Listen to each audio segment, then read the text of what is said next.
It was a Thursday, that kind of midweek quiet where nothing seems unusual, where your mind is halfway toward the weekend and your body just wants a moment of stillness. I had just returned from the gym, dropped my keys in the ceramic bowl by the door, and was halfway through slicing an apple when she walked in. Juliet. She wasn't wearing anything dramatic, just a slate gray dress, blazer tossed carelessly over one shoulder, heels clicking like punctuation marks against the floor. But her face was different. It was expressionless. That's what made it worse.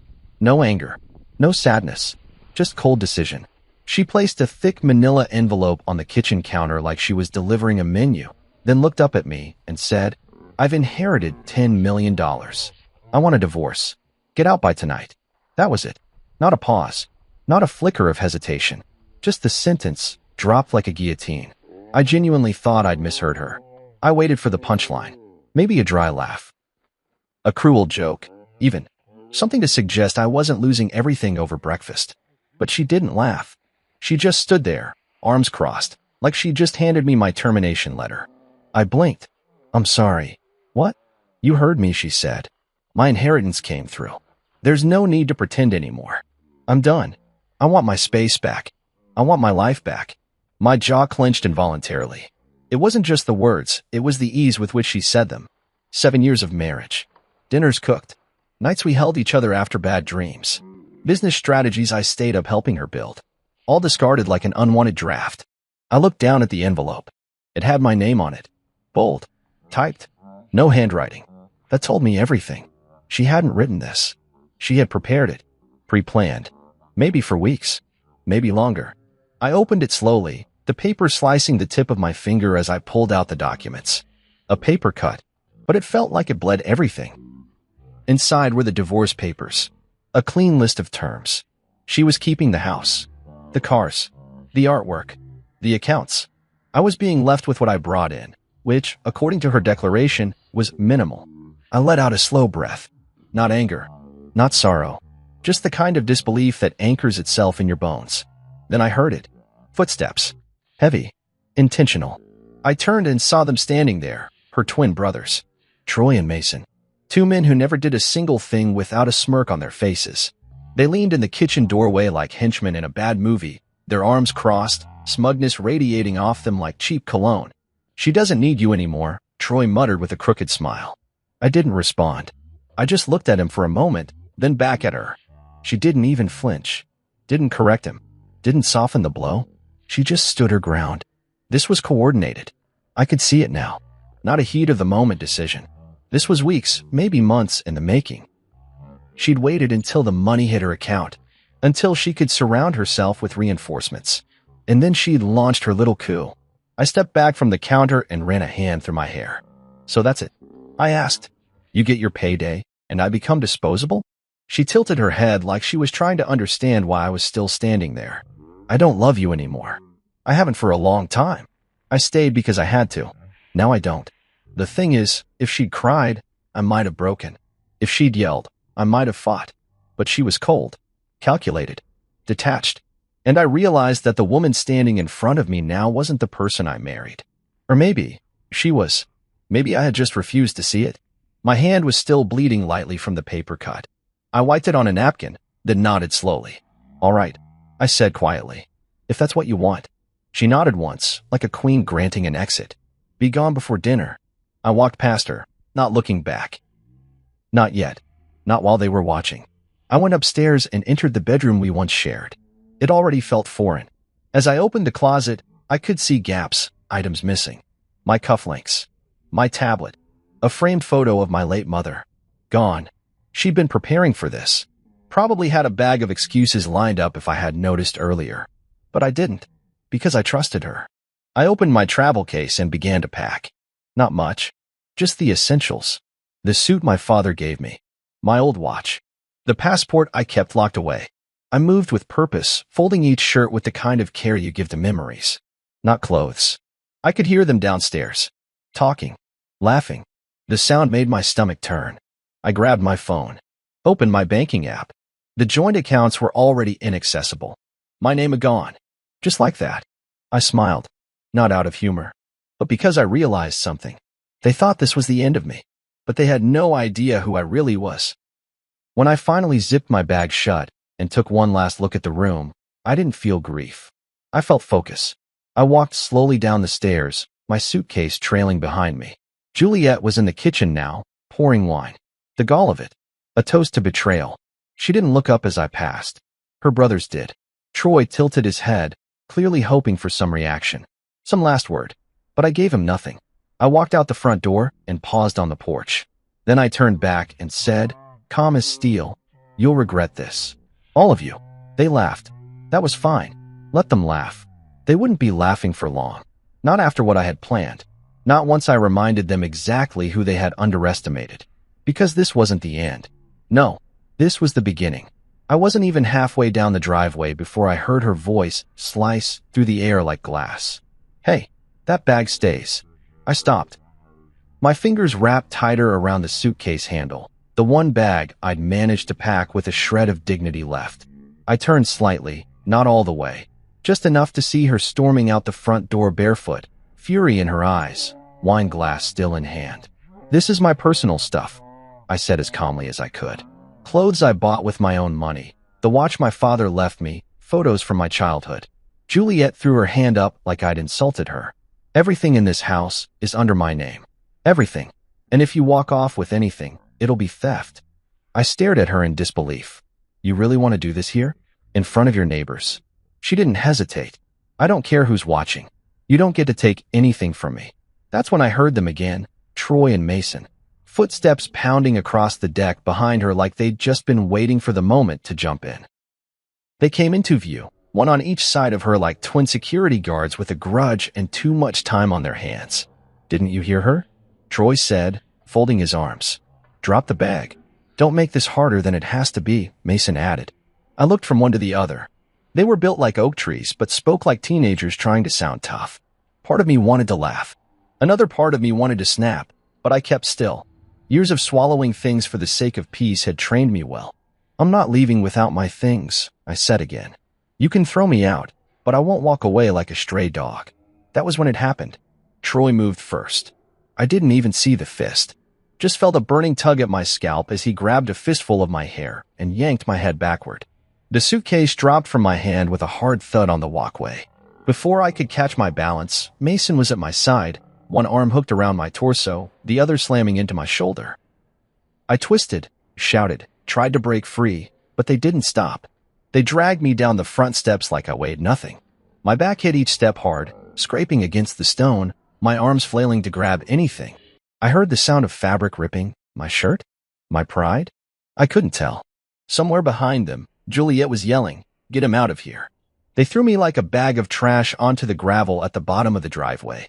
I hit the ground with a sick crunch, the kind that tells your bones something's going to bruise tomorrow.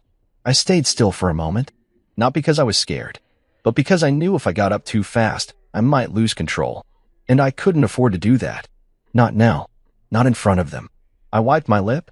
Blood. A thin, sharp line. I stood. Slowly. Quietly. Mason smirked. "You're lucky we didn't call the cops." Troy leaned against the porch rail like he'd just finished a workout. "You really thought she'd keep you after that check cleared?" Juliet stood in the doorway, arms crossed, face like stone. "This house was never yours," she said. "This life was never yours." I didn't answer. I just looked at her for a long, full second. Not at her makeup or her hair or the expensive robe she wore like armor. I looked at the part she didn't control. Her eyes. There was a flicker there. Not regret. Not sadness. But fear. Fear that I wasn't broken.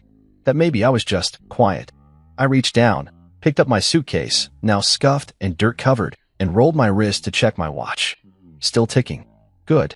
I looked back at all three of them, these so-called giants in their little castle, and said in the calmest tone I've ever used, "You'll regret this. All of you." Mason laughed like it was a punchline. "Yeah? You gonna sue us? Cry to a judge? Please. You have nothing. You're just mad she finally figured you out." I smiled. A real one this time. The kind that doesn't reach your eyes. "I'm not mad," I said. "I'm wide awake." Juliet flinched. Only slightly. But I saw it. She knew me better than they did. Knew I wasn't a yeller. Wasn't a fighter. I was a builder. A planner. And she had just given me something I hadn't had in years. A reason. I turned and walked away, slowly, not limping, not running, just walking, my feet steady, my mind racing. Every step I took was another nail in the coffin of the life she thought she ended. Every footfall was a promise. Because here's the thing no one tells you. When someone strips everything away from you, you stop being afraid of loss. You start seeing clearly. You remember who you are. And I remembered. I remembered every late night I spent teaching myself coding while she slept. Every investor meeting I took while pretending I was just consulting. Every share I bought under different names. Every paper I filed that she never bothered to read. This wasn't the end of my story. This was the spark. They thought throwing me out of the house would be the climax.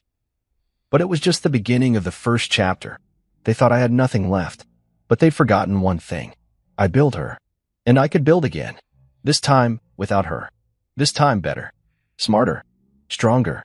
And when I did, I wouldn't yell. I wouldn't knock. I'd just show up. And they'd know.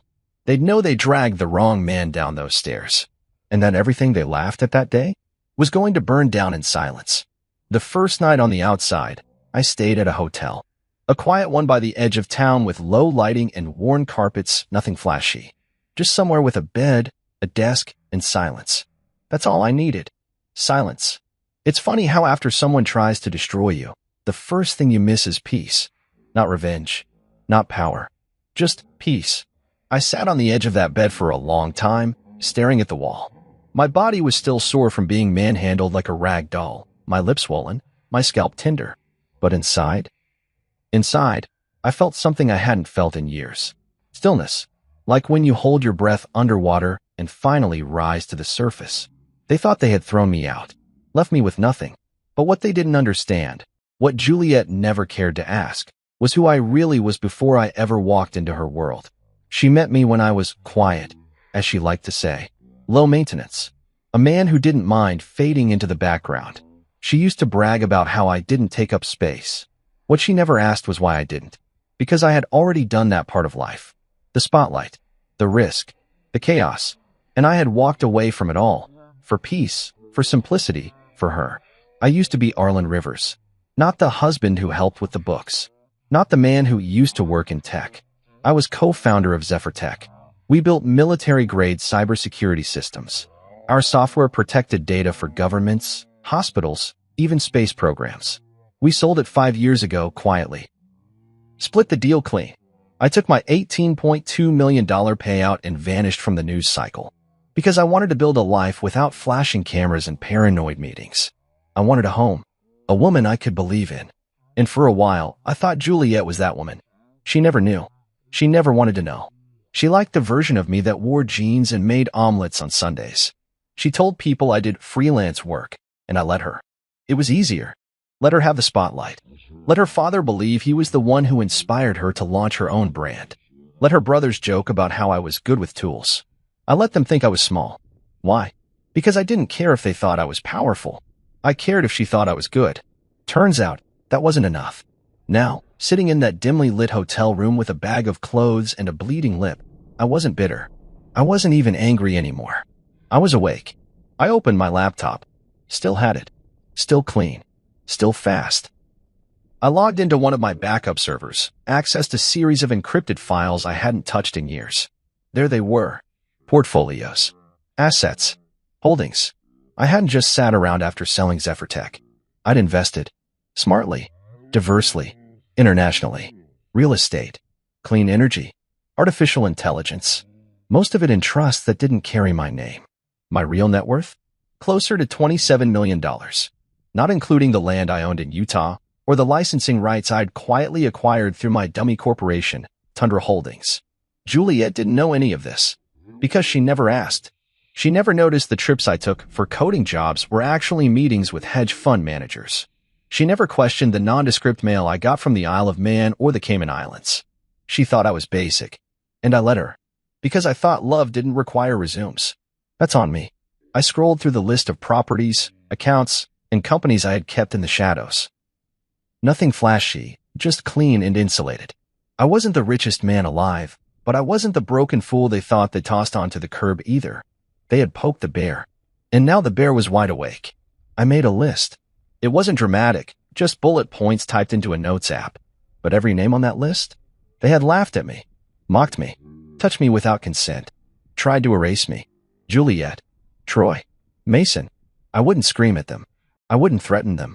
I'd just start pulling the threads. Quietly, one by one.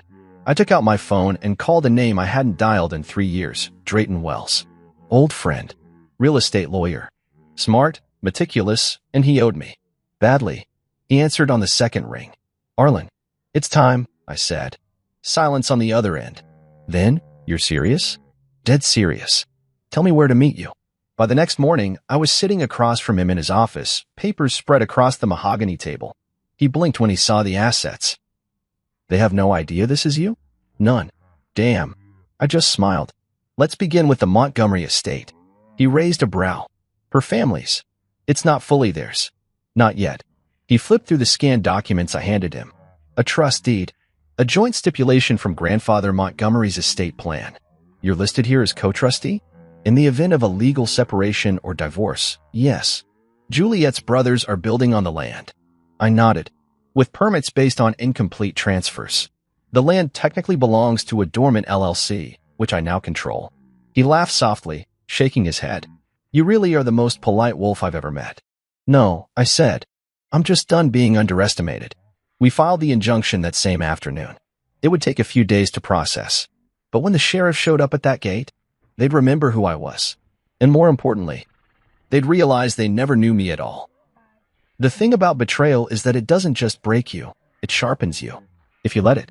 Most people lash out, burn bridges, throw tantrums. That's not me. I don't explode. I recalibrate. And when I walked into Drayton's office that morning after leaving the hotel, I was already 3 steps into a game they didn't know we were playing. Drayton leaned back in his chair, staring at the old estate documents like they were buried treasure. He tapped the screen with a grin. So they really don't know about this? Nope. You're still listed as co-trustee in the Montgomery Trust. That's wild. I nodded. Her grandfather and I had a different kind of relationship. Every Thursday, we'd have dinner. He liked to talk shop. Philosophy. Legacy. He didn't trust his grandsons. And Juliet? He loved her, but he didn't respect her judgment. Drayton chuckled. And now those grandsons are gutting his guest house to build a pool hall on land that hasn't been properly transferred, which gives us leverage. He looked at me with that same slow, cautious smile I'd seen him wear back in college when we hacked the campus firewall just for fun. You're playing the long game. I'm just restoring balance. Within hours, we filed the paperwork.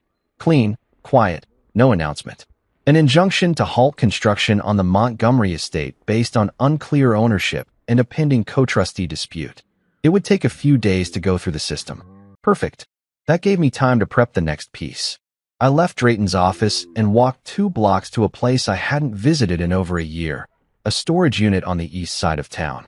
Inside, buried under old equipment and boxes of archived data, were the files I needed. Juliet used to tease me about being paranoid, always keeping hard copies of legal papers. Everything's online now, she'd say. Sure, but firewalls can be hacked. Paper is quiet. And in these boxes, I had copies of offshore transfers, silent partnerships, and real estate deeds, all under names she never knew. I spent the next 2 nights reviewing everything. Old passwords still worked. The trusts were intact. The shell companies were undisturbed. It felt like waking up an old machine, slow at first, but deadly once running. The first financial move I made was subtle. I rerouted dividends from one of my European investments, a modest property group in Lisbon, straight into a newly opened local account under a fresh alias. Then I did something even simpler. I purchased a high-powered server setup for home use, delivered to a private office I'd just leased under a different name. I was rebuilding the lab, and I wasn't alone. Drayton wasn't the only person I reached out to. I called Dahlia Ward, a corporate litigator and financial strategist who once helped me shut down a fraudulent acquisition before Juliet and I ever met. We hadn't spoken in 5 years, but when she heard what happened, she said, "Tell me where to show up and what to wear." 2 days later, she was at my office in a navy blue suit, heels that clicked with authority, and a fire in her eyes. "She really dragged you out by your hair?" she asked as we sipped coffee. "Yep." "Good," she said, setting her mug down. "Then she has no idea what's coming." We worked nonstop. I laid out everything, my holdings, her known assets, the co. Dahlia grinned as she reviewed it. You're going to win this war in silence. That's the point. For days later, the Montgomery estate injunction was approved. The sheriff delivered it in person. I wasn't there to watch, but Drayton told me what happened. The workers had already started demolishing the guest house roof. Troy and Mason were outside laughing about a hot tub design when the patrol car pulled into the long gravel driveway. The moment the envelope was handed over, everything stopped. Hard hats came off. Power tools shut down. Work trucks reversed out of the property like they were retreating from a crime scene. The twins argued with the officer, yelled, postured, claimed ignorance. But the deputy wasn't interested in drama. He just pointed to the official seal and said, "This structure is no longer authorized for modification until ownership is clarified in court." Ownership. A word they had never questioned. A word they assumed was their birthright. Juliet called me that night. I was expecting the voicemail, but this time, she used a new tone. Less arrogance. More confusion. "You're behind this, aren't you?" she said. "Don't play dumb, Arlen. The sheriff showed up at my family's estate. My brothers nearly got arrested. You're trying to ruin us." I let her talk. Let her burn out her energy. Then I spoke calmly. "You never asked how your grandfather and I got along. You never wondered why he always poured me the wine first at dinner. He didn't just like me, Juliet. He trusted me. More than he trusted your brothers. Maybe even more than he trusted you." Her silence was like static on the line. "What do you want?" she finally asked. "Nothing you're offering," I said. "But you'll be hearing from my attorneys soon." I ended the call before she could reply. The following day, I got a notification. An emergency meeting had been called by the Montgomery family lawyers. The estate was frozen. Her brothers were officially barred from conducting further renovations or transactions until the trust dispute was resolved. Juliet's name was now entangled in court documents. And this was just the beginning. They'd poked the bear. Now the bear had claws. And I was only warming up. By the time the court order froze the estate, the cracks had started to show. I wasn't sitting on some throne cackling in triumph. I was at my desk, in a small rented office space with a coffee that had gone cold, watching the whole house of cards start to lean. And the best part? I hadn't even laid a finger on the structure. I just pulled out the pin they never noticed was holding it all together. Juliet's brothers had started construction on the guest house weeks before the inheritance money even cleared. Overconfident, arrogant, and dumb. They assumed the land would transfer smoothly to Juliet. They assumed I wouldn't be in the picture long enough to matter. They were wrong on both counts. Now they were facing legal action from the local planning department for unauthorized construction on contested property. Contractors were threatening to sue them for breach of contract. Equipment rental fees were stacking up. And the renovation? Dead in the water. It was a domino effect, and I was just sitting back, letting gravity do its work. Dahlia sent me a message. "Probate hearing is confirmed. Juliet's being summoned." I smirked. She would have to stand before a judge and answer for the clause her family overlooked, a clause hidden in Grandfather Montgomery's will. One line buried in the fine print. In the event of dissolution of marriage, co-trustee responsibilities and partial ownership default to the surviving spouse. Me. I still remember the day I found that clause. Juliet and I were newlyweds, and her grandfather invited me to his lake house for a private dinner. Just the two of us. He handed me a glass of scotch and said, "Juliet's smart, but not always wise. You're steady. Keep her grounded." I thought it was a compliment. Now I realized it was a warning. The probate hearing was held in a stone building downtown. I didn't attend in person. I didn't need to. Dahlia handled everything. I just watched the fallout from a distance. According to her report, Juliet walked in wearing a pearl gray suit and defiance like perfume. She thought it would be a routine formality, something she could handle with a few sharp words and a lawyer on retainer. Then Dahlia stood up and presented the clause. The judge's brows raised. The room got quiet. Juliet's lawyer whispered something to her. And for the first time in years, she lost her composure in public. She stormed out during recess, Dahlia told me. Muttered something about you never being important enough to be written into the will. I laughed out loud at that one. She really didn't know? She had no clue. Not about the dinners, the trust, or that her grandfather kept me in the loop. Dahlia paused before continuing. She asked me how you knew about the clause. I raised an eyebrow. "And what did you say?" I told her the truth. That you'd earned it. That you didn't need to spy, you just needed to read. Later that afternoon, Juliet called. Again. But this time, her tone wasn't angry. It was tight. Frayed. like someone trying to keep control of a rope slipping through their fingers. "What is it you want, Arlen?" she asked quietly. I stayed silent for a beat, letting the question hang there. Because I knew it wasn't really a question. It was a surrender. An unspoken recognition that her carefully stacked empire was starting to wobble. "I don't want anything," I said. "I'm just claiming what was always mine. The land isn't yours. It was never just yours, either. You just thought I'd be too passive to fight back." A pause. "Then, he really liked you, didn't he?" "He respected me," I replied. "There's a difference." I ended the call before she could respond. Not out of pettiness, but because I knew she needed silence more than she needed answers. Silence is where regret breeds. A few days later, Mason showed up outside the office. I saw him through the glass door, wearing a too-tight dress shirt and a fake smile. He knocked, waited, then knocked again harder. I opened the door halfway.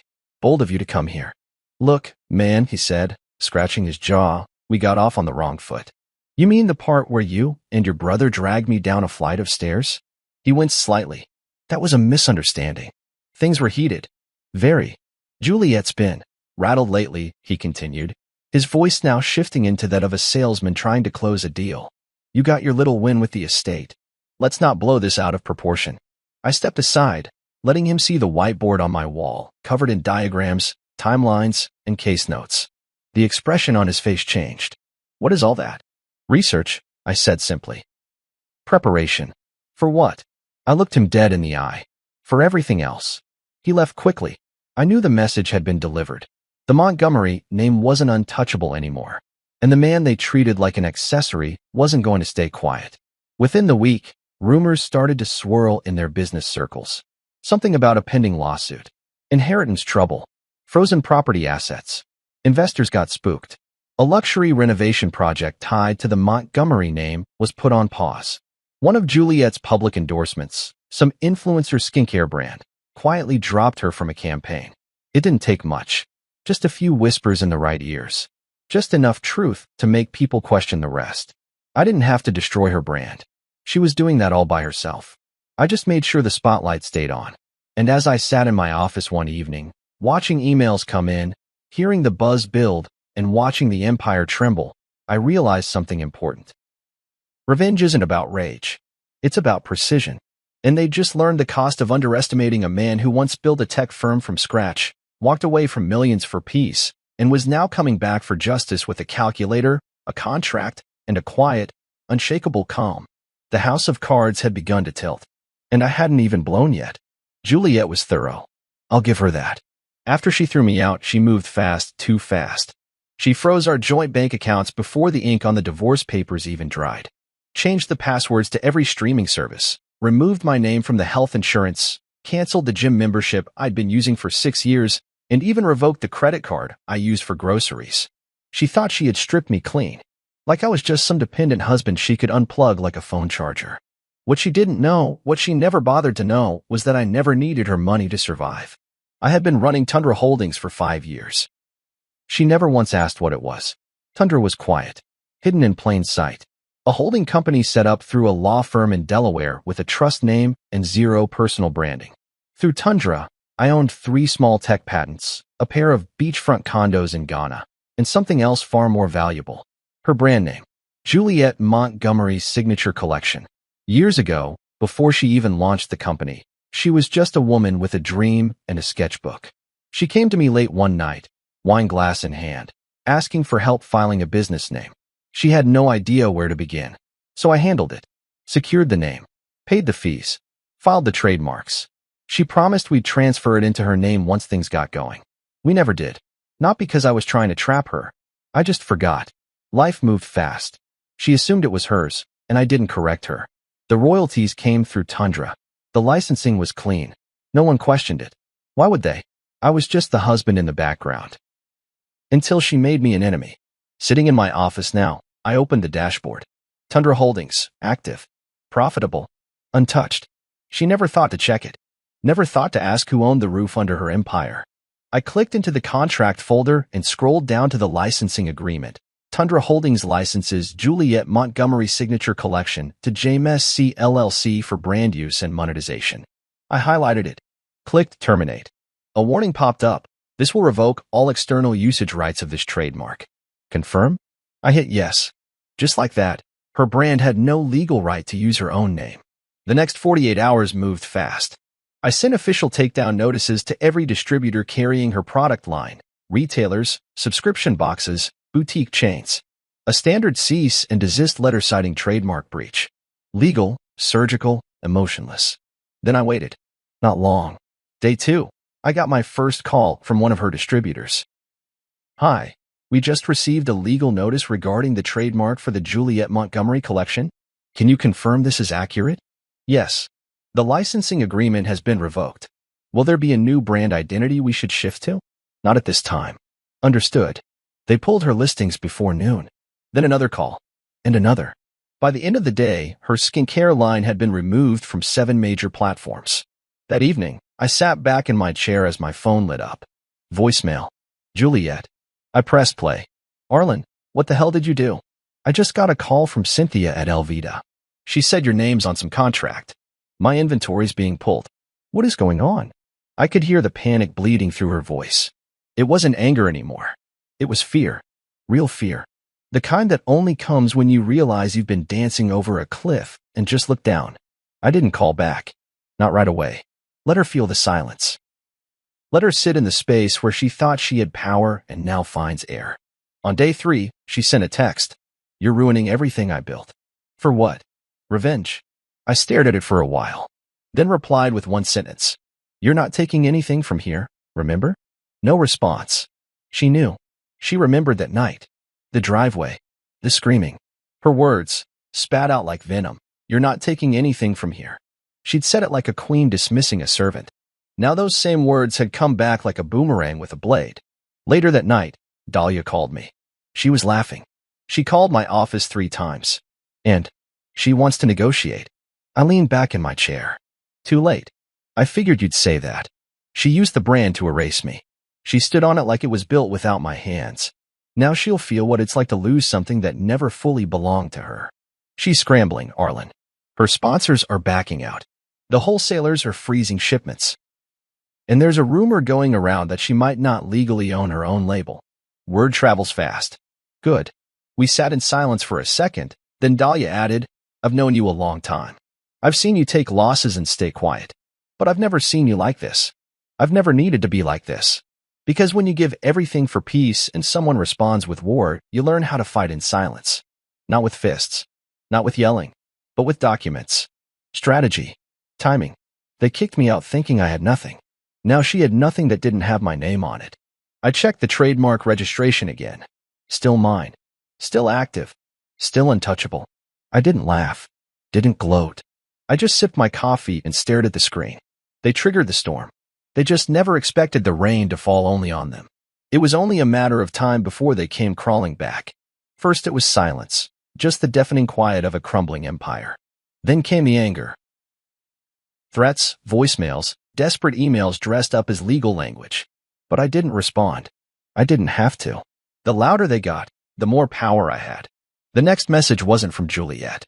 It was from Troy, the same man who had yanked me down the stairs like I was garbage.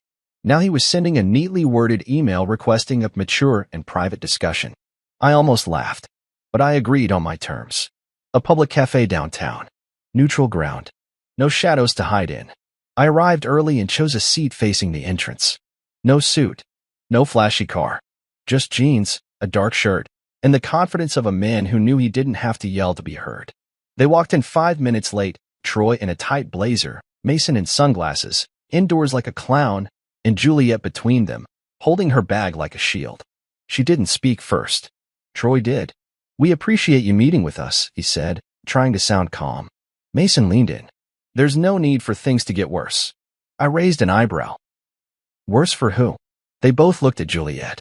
Her mask was still on perfect posture, neutral expression. But her eyes gave her away. They were glassy. Uneven. Not angry, exhausted. She tried to speak. Failed. Then tried again. I didn't know you still had access to the trademark. You didn't ask, I said simply. I assumed. You assumed I was stupid. You assumed I'd roll over and disappear. No, she said quickly. I assumed you'd never use it against me. I tilted my head. Why not? Silence. She didn't have an answer. None of them did. Because the truth was simple, they thought I was too weak to defend myself. That I would walk away like I came, quietly, invisibly. Mason cleared his throat. Look, we're not here to rehash old wounds. Good, I said. Then let's talk about how you're going to fix the new ones. Juliet's eyes flicked up at me for just a moment. Something cracked there. Not the whole mask. Just a fine line across the surface. What do you want, Arlen? She asked. There it was. The real question. The one she had been dancing around for weeks. I leaned forward slowly. Not aggressive. Just enough to make sure every word landed. I want what you tried to steal. What you pretended was yours alone. The land. The brand. The narrative. I want the truth back in my name. That's not a legal term, Mason said. It's not legal advice, I replied. It's a condition. Troy frowned. You're trying to ruin our family. I sipped my drink. No. I'm just showing people who your family really is. Juliet's voice dropped lower. What would it take for this to stop? I looked her in the eyes. Calm. Direct. A public apology. One that admits what you did. One that clears my name and confirms my role in everything you built. That's unreasonable. No, Mason, I cut in. What was unreasonable was dragging a man by his hair down a flight of stairs in front of his neighbors. What was unreasonable was freezing his accounts, slandering him to family friends, and laughing while erasing his contributions. Troy shifted uncomfortably. Juliet swallowed hard. I built that brand, she whispered. It was my vision. And I never said it wasn't. But I filed the trademark. I protected it. I supported it when it was nothing more than a sketch and a dream. I paid for the prototype runs. I negotiated the first supplier contract you forgot to read. I never asked for credit, Juliet, until you turned on me like I was a stranger. Silence. That was the moment it happened. The mask cracked, fully this time. She blinked rapidly, eyes moist, lips slightly trembling. Not the overacted kind. The real kind. The one you try to hide in public when the weight of everything hits you at once. I didn't think you'd fight back, she said softly. I know. She looked down, then away. The world around us carried on. Clinking cutlery, quiet laughter, a child somewhere giggling in the background.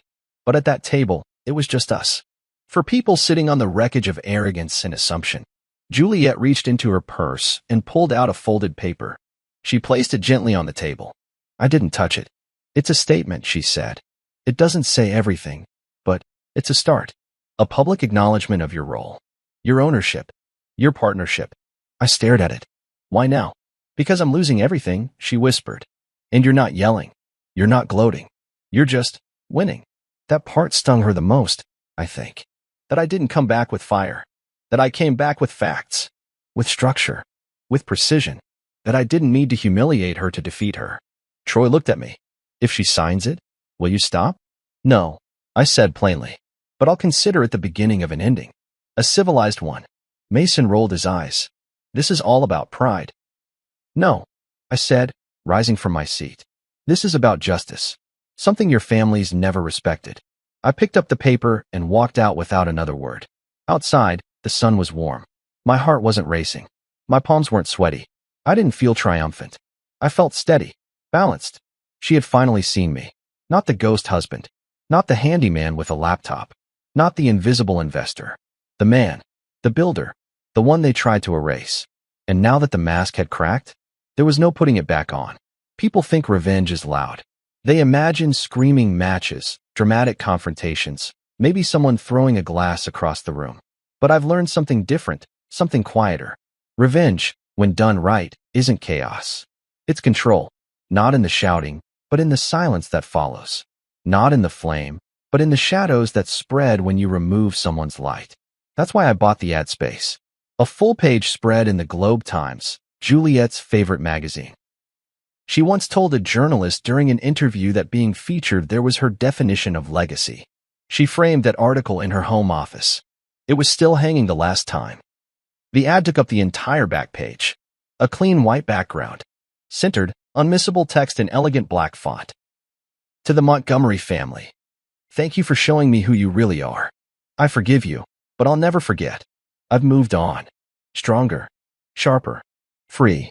And below that, the logo of my new firm, Rivers Reclaim Group, a consulting agency for betrayed spouses.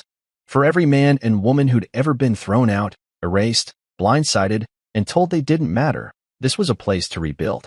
Quietly, powerfully. I didn't need to rub salt in the wound. I simply let the world know that I was still here, still standing. And now I was helping others do the same. The ad ran on a Sunday. By Monday, my inbox had over 200 inquiries. By Wednesday, I had my first client, a woman from upstate, thrown out by her husband after she put him through medical school. She cried during our Zoom call, said she didn't want revenge, just peace. I told her peace was possible. But sometimes, peace required firewalls, forensic accounting, and a lawyer who didn't blink. And I knew just the team to give her that. Juliet, meanwhile, was crumbling.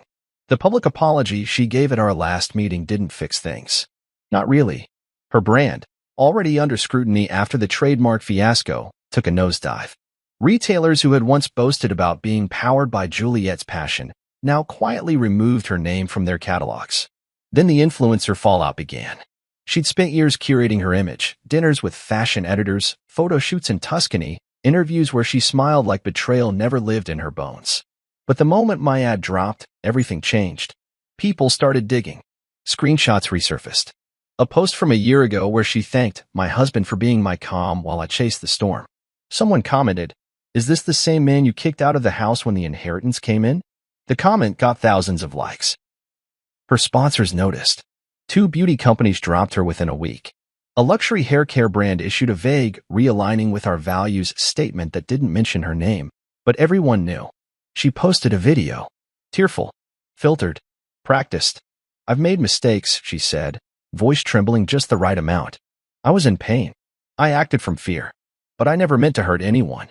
It might have worked. Except the next day, the Globe Times published a follow-up. An editorial piece titled, "The Cost of Power, When Love is Just a Brand Strategy." The article didn't accuse her of anything outright, but it asked hard questions. Questions like, what happens when a woman builds a business on borrowed loyalty? What happens when the person in the background decides to speak? They included my ad in the piece. Blurred out in the background, but unmistakable. I didn't write a rebuttal. Didn't give an interview. Didn't say a word. Because silence, when earned, is louder than noise. Juliet called again, this time from a private number. I didn't answer. She left a voicemail. "Please, can we talk? Just for 5 minutes." She sounded tired, like someone who'd been walking through fog for too long and finally realized it was smoke. I listened to it twice, then deleted it. Because here's what no one tells you about healing. You don't owe it to the person who broke you. That week, I hosted a free workshop online, Rebuilding After Betrayal. I expected maybe 40 attendees. We got over 600. Divorced women, abandoned fathers, stay-at-home spouses cut out of business deals, quiet geniuses who had been used, discarded, or erased. And every single one of them said the same thing in some form. I just want to feel seen again. That became our mission. Not revenge. Restoration. The Rivers Reclaim group grew fast. Too fast, maybe. But I was ready. I hired 2 paralegals. Partnered with a firm in New York. Built out a referral network. The money came in. So did the stories. And Juliet. She vanished. Her social accounts went dark. Her website redirected to a broken page. The Juliet Montgomery Signature Collection was officially marked discontinued on 4 major beauty platforms. I got a letter from her lawyers, an offer to sell back the brand for pennies. I declined. It wasn't about the name. It was about the principle. One morning, about a month later, I stood in front of a mirror. Same man, same eyes, same steady hands, but different. Not angry, just clear. Clear about who I was, what I'd survived, and who I was becoming. My phone buzzed. An email alert. Another client. Another story. Another life ready to be rebuilt. I smiled. Because the woman who once told me I didn't take up space had watched me carve out a place in the world without raising my voice.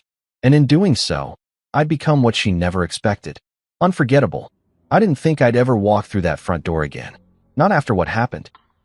Not after the staircase, the suitcase, the blood on my lip. But life has a way of circling back, especially when you've done the hard work of standing still while others collapse under the weight of their own arrogance. It was a Wednesday morning when Dahlia called. Her voice was casual, but I heard the smile tucked behind her words. "The estate's been revalued. Your counterclaim was approved this morning." I blinked. Wait, Already. She chuckled. You're back on title. Fully. I didn't say anything for a moment. Just stared at the window in my office, watching sunlight stretch across the hardwood floor. Arlen, she said, it's yours again. Every inch. That afternoon, I drove out to the property. I didn't rush. I wasn't going for war or nostalgia. I was going to see what remained after they tried to erase me. The gates were still as grand as I remembered. Black iron, etched with the Montgomery family crest. I pulled up slowly, waiting for the guard to stop me. There was no guard. Just movers. 2 trucks in the driveway. Boxes being carried out. Tape guns screeching. Labels written in frantic, messy handwriting. Juliet had chosen to leave. Her attorney had called Dahlia the night before. Offered to vacate quietly if we agreed not to pursue damages. I'd already gotten everything I needed emotionally, legally, financially. I didn't need to crush her. She was doing that all by herself. The door creaked when I opened it. Same marble floors. Same cold air. But the house felt smaller somehow. Not physically. Spiritually. It had lost its illusion. Gone were the echoes of fake laughter, the staged dinner parties, the tight smiles meant to impress people who didn't care. I walked through the foyer and into the living room. The walls were bare. No paintings. No curated bookshelf. No matching gold accent vases lined up just so. There was a single box in the corner marked miscellaneous. Inside it, a photo of Juliet and her brothers at the estate launch party. She was in her white power suit, the same one she wore the night she told me to leave. I didn't pick it up, just stared at it a moment, then turned away. I walked room to room, taking it all in. The upstairs office where I used to handle the finances for her business before I learned she'd replaced my name on everything. The guest room where her brothers once slept off their hangovers after long nights of pretending they owned the place. The master bedroom where she handed me divorce papers with the smugness of someone who thought they'd won. It was empty now, except for the ghost of a life that had never really been mine. In the kitchen, I found a few stray glasses and a crumpled note left on the counter. It just read, I thought this house would protect me. Turns out, you were the only one who ever did. No signature, but I knew the handwriting. I folded the note, not out of sentiment, but because it was the first time in months she'd said something true. A few minutes later, I stepped outside to the patio where the guest house once stood. Now it was a disaster. The renovation had been halted mid-project. Wood beams exposed. Tiles scattered. The foundation cracked where they tried to pour a jacuzzi pit. The dreams they had built on stolen ground had collapsed right into the dirt. I stood there, hands in my pockets, just listening. Silence. Not the empty kind. The peaceful kind. I didn't rebuild it into a luxury suite, or a game room, or a guest lodge. I turned it into a justice center. 6 months later, the house became the headquarters of the Rivers Foundation for Reinvention, a nonprofit initiative I started to help people reclaim their lives after emotional and financial abuse. Divorce, betrayal, disinheritance, gaslighting, the quiet traumas that leave loud echoes. The first floor became an intake center for legal referrals and transitional support. The upper floor housed a temporary residence program for clients leaving toxic households. We called it the Reclaim Wing. The Montgomery name? Scrubbed from the deed. All of it. No trace left. One of the first people we helped was a woman named Lyra. Mid-30s. Quiet voice. Big eyes filled with shame she didn't deserve. Her ex had emptied her accounts, claimed her invention as his own, and left her with nothing but debt and therapy bills. She cried when we helped her secure a patent under her own name. Said it was the first time she felt real in 2 years. Another man, Jacob, was a retired firefighter whose son had stolen his pension and forged his signature on a reverse mortgage. He walked into our center defeated. Walked out 2 weeks later with a financial advisor, an attorney, and a new will. I didn't just rebuild a house. I built a lighthouse. Not to signal my triumph, but to guide others through the storm. Because what they tried to bury me with, I turned it into bricks. Not revenge. Legacy. Juliet never returned to the property. I suspect she didn't have the stomach to. Her name popped up once or twice in small blogs. A podcast interview where she talked about lessons learned and mistakes that made her stronger. I didn't listen to the full thing. I didn't need to. She'd lost the one thing she valued more than money. Control. I never gloated. Never showed up uninvited. Never called to say, I told you so. I didn't need to say it. The house said it for me. Every person who walked through those doors. Every survivor who found safety inside those walls. every life rebuilt, every truth restored. It all whispered the same thing. You never should have dragged him out. Because now, he owns everything you tried to take. It was almost poetic, really. A year to the day since she told me to pack my things and be gone by dinner, I stood on a stage under soft lights, a microphone in my hand, and an auditorium full of people watching as I shared my story. Not with bitterness, but with clarity. It wasn't a courtroom. It wasn't a podcast. It was the Global Tech and Ethics Summit, a gathering of thought leaders, entrepreneurs, and innovators from around the world. A place I hadn't been invited to in nearly 6 years. Back when I had walked away from the tech industry after selling Zephyr Tech, I thought I was done with stages. But life, as it turns out, wasn't done with me. The host, a sharp woman named Irene Cho, introduced me simply. Please welcome Arlen Rivers, the man who reclaimed everything. There was polite applause, respectful and curious. Most of them had read about me in one article or another. The man who launched a startup, vanished, and reappeared not with a new app, but with a nonprofit that shook the divorce world to its core. I walked up slowly, no nerves, no pretense, just presence. Marisol sat in the front row, my wife. Yes, wife. And beside her, our daughter, 5 months old, fast asleep against her chest. I never imagined this would be my life again. After Juliet, after the betrayal, the dragging, the silence, I didn't think I'd love again. But life, when you clear out the wreckage, has a strange way of blooming. Marisol had seen me at my lowest. Not the part where I was tossed out like furniture, but the aftermath, the rebuilding. She met me not as the man who'd been broken, but the one who chose to rise anyway. We weren't flashy. We didn't wear matching luxury watches or take sunset selfies in Greece. We were steady, quiet, real, and that was enough. I adjusted the mic, looked out at the faces waiting for some TED-worthy insight, and smiled. You all want to know how I built Zephyr Tech, I began. But what I'd rather tell you is how I rebuilt myself. Because that took longer, cost more, and changed me more than any tech ever could. There was a hum of agreement. I kept going. Last year, on this exact day, I was standing in a driveway with blood on my lip and everything I thought I loved behind a locked door. I'd been dragged out of my house, literally. Told I wasn't needed anymore. That I didn't own anything. That I was disposable. I paused and let it hang. A few people shifted in their seats. Some nodded. I didn't yell. I didn't fight back that night. I didn't curse or scream or throw anything. I just looked at them and said, "You'll regret this."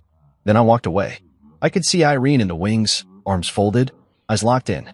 She wasn't checking a timer. She was listening. I wasn't bluffing, I said. I'd spent years shrinking myself so someone else could shine, letting people believe I was just the quiet guy in the background. A helpful husband. A sidekick. I stepped forward, one hand gesturing. But here's the thing. Just because someone forgets your worth doesn't mean it disappears. It just waits, quietly, until you're ready to reclaim it. A slow clap started in the back. I didn't stop. Within a year, I took back everything they tried to erase. The land, the brand, the dignity. And I didn't do it with revenge in mind. I did it with vision, precision, calm. I turned and glanced at the screen behind me, where the Rivers Reclaim Group logo glowed proudly. Now I run a foundation that helps others do the same. Not by yelling louder, not by throwing punches, but by building again. Smarter, cleaner, from the ashes of what was lost. I could see a few teary eyes. People nodding. A man in the second row mouthing, "Thank you." Then came the question that always comes. Someone raised a hand. A journalist I recognized. "What advice," he asked, "would you give someone who's just been betrayed by the person they love the most?" I looked at him for a moment. No rush. No dramatic pause. Just the truth. Don't yell, I said. Don't chase. Don't sink to their level. Just build. In silence. And let your success choke every lie they ever told about you. The room went still. Then the applause came. Not thunderous. Not performative. But real. Long, deep. Afterward, people lined up to shake my hand. Not fans, survivors. Widows. Single dads. Entrepreneurs who'd lost everything. A woman who whispered, "You saved me from going back." I nodded to each of them. Took no credit. Just listened. Later, as I stepped off the stage, Marisol wrapped one arm around my waist. Our daughter stirred in her carrier, yawned, and clutched at my shirt with a tiny hand. "You did it," Marisol whispered. "No," I said. I became it. On the drive home, the city lights blurred past our windows. I thought of the Juliet who had once smirked while saying, "You're not taking anything from here." And now, a year later, I sat in a car I owned, beside a woman who saw me, really saw me, and in the back seat was a little girl with my smile. I checked the watch on my wrist. The one Juliet had once tried to claim in court. She lost that claim, like everything else. But it wasn't the loss that mattered. It was the realization. She thought it was over when she threw me out. She thought that dragging me down the stairs, freezing my accounts, and rewriting history meant she'd won. But she forgot something important. You can't destroy someone who knows how to rebuild. You can't bury a man who remembers where he planted his roots. So as we pulled into our driveway, I smiled. Not out of revenge, out of peace. Because the man they dragged out by his hair, he didn't just survive. He became the blueprint. And now, he owns the world they used to rule.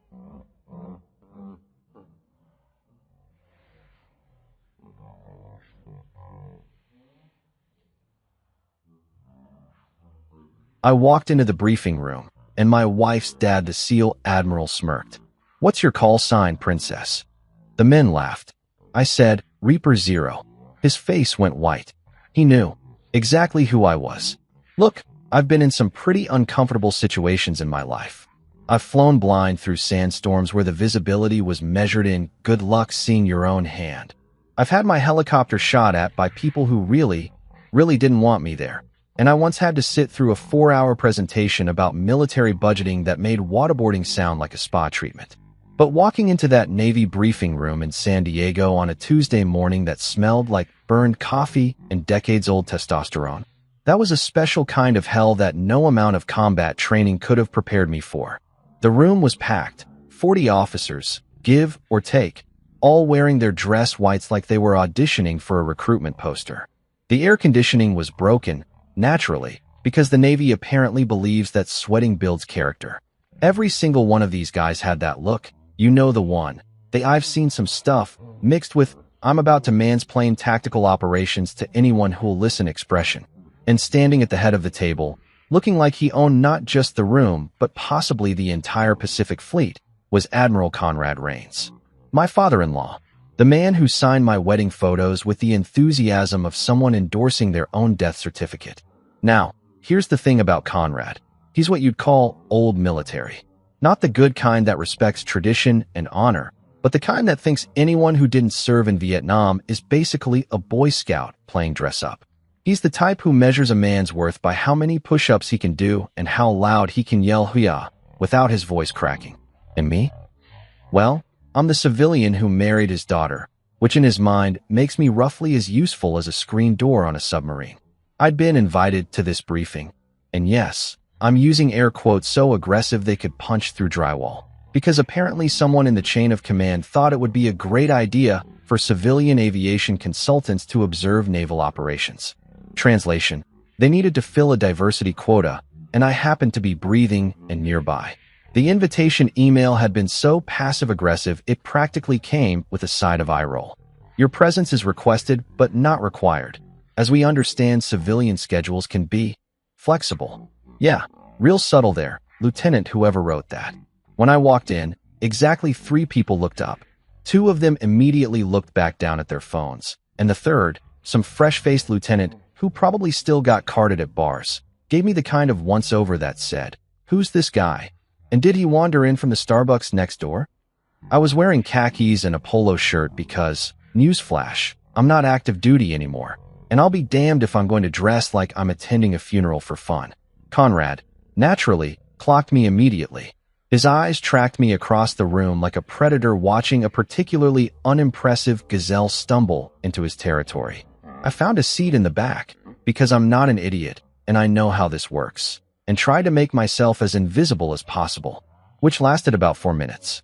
Conrad was in the middle of some speech about operational readiness and maritime superiority, using enough buzzwords to make a corporate consultant weep with envy, when he suddenly stopped mid-sentence. Just stopped. The silence was so abrupt that someone's pen rolling off the table sounded like thunder. He looked directly at me, and I swear I saw the corners of his mouth twitch upward in what I can only describe as the facial expression equivalent of loading a gun.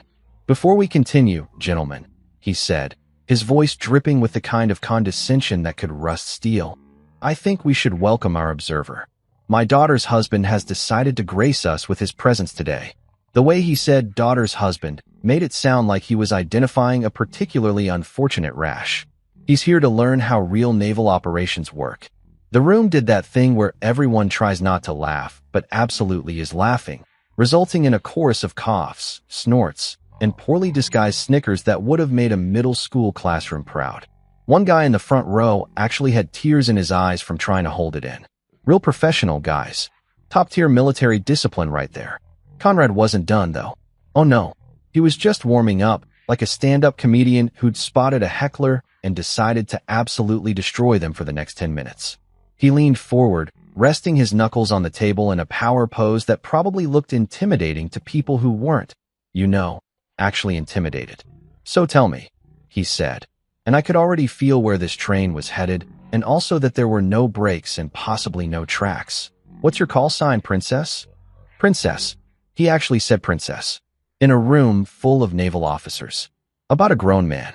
His son-in-law. The laughter that erupted wasn't just loud. It was the kind of full-bodied, slap-your-knee, nearly choking on your own spit laughter that you usually only hear when someone falls spectacularly on their face at a wedding. These guys were eating it up like it was the funniest thing they'd heard since someone accidentally called the Admiral Mom during roll call. Even the serious-looking commander in the corner who'd been frowning at his tablet like it owed him money cracked a smile. I sat there for a moment, letting the laughter wash over me like the world's most obnoxious wave pool. I could have gotten angry. I could have walked out. I could have done a lot of things. But here's what you learn when you've actually been in the situations these guys only brief about. Timing is everything. So I smiled. Just once. A small, knowing smile that probably looked friendly enough but carried the emotional weight of a freight train about to derail directly through someone's ego. Then I stood up, slowly, making sure every single person in that room was looking at me. The laughter started to die down, not because they were done finding it funny, but because something about the way I moved made their monkey brains go, wait, hold up, is this about to get interesting? I looked Conrad Rains dead in his steel-gray eyes, the ones that had probably stared down foreign adversaries and congressional committees with equal disdain, and I said two words that I knew would detonate like a tactical nuke in that room. Reaper Zero. The silence that followed wasn't just quiet. It was the kind of absolute, suffocating silence that happens when reality walks into a room and bitch slaps everyone across the face simultaneously. You could have heard a pin drop, except nobody was breathing enough to risk dropping anything. 40 officers, every single one of them, just froze. Some with their mouths still open from laughing. Some with coffee cups halfway to their lips. One guy's pen literally fell from his hand and clattered onto the table, and even that sound seemed too loud. Commander Hill, who I'd noticed earlier because he had enough ribbons on his chest to gift wrap a small car, went completely pale. His eyes went wide, and he leaned toward Conrad and whispered, loud enough for half the room to hear, because apparently whispering is a lost art. Sir? The Reaper? The one from Icevale. Conrad's face did something I'd never seen before and honestly hoped to never see again.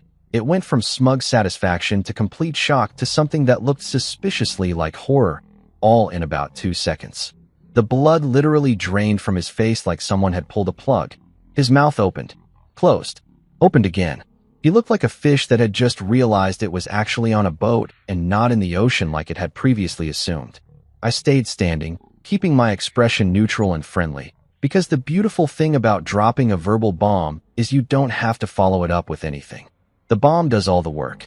The room stayed frozen for what felt like an hour, but was probably closer to 10 seconds, long enough for every single officer present to mentally rifle through their service knowledge and connect the dots between Reaper Zero and that absolutely insane mission everyone heard about, but nobody talks about, because it's classified 6 ways to Sunday. One lieutenant in the back, couldn't have been older than 25, made a choking sound like he'd just swallowed his own tongue. Another officer dropped his folder, and the papers scattered across the floor with all the dramatic flair of a movie scene. Nobody moved to pick them up. They were all too busy staring at me like I'd just announced I was secretly an alien or possibly Batman. Conrad finally found his voice, though it came out about an octave higher than his usual authoritative boom. "You or that's." He cleared his throat, tried again. "That was you." I nodded once, still smiling that small, pleasant smile that was absolutely murdering him from the inside out. "Yes, sir. That was me." Ice Vale, February 2019. You might remember it. You ordered the mission despite the abort recommendation. Your SEAL team needed extraction. I was the one who brought them home. I paused. Let that sink in for just a heartbeat. All of them. Through a Category 5 Arctic storm. In the dark. With a helicopter that had no business flying in those conditions. The room remained dead silent. Someone's phone buzzed, probably a text message, and the sound made 3 people actually jump. Conrad just stared at me, and I watched in real time as his brain recalculated everything he thought he knew about me. The useless civilian. The guy who married his daughter. The man he'd just called princess in front of 40 subordinates. And in that moment, watching his face cycle through every stage of regret, realization, and raw embarrassment, I had one crystal clear thought that made this entire awkward, sweaty briefing room experience completely worth it. This was going to be fun. Let me tell you about my wife, Talia Rains, because understanding her is basically required reading for understanding why her father is the way he is, and why I've spent the last 3 years of my life feeling like I'm in some kind of extended job interview that I can't actually fail out of, but also can't pass.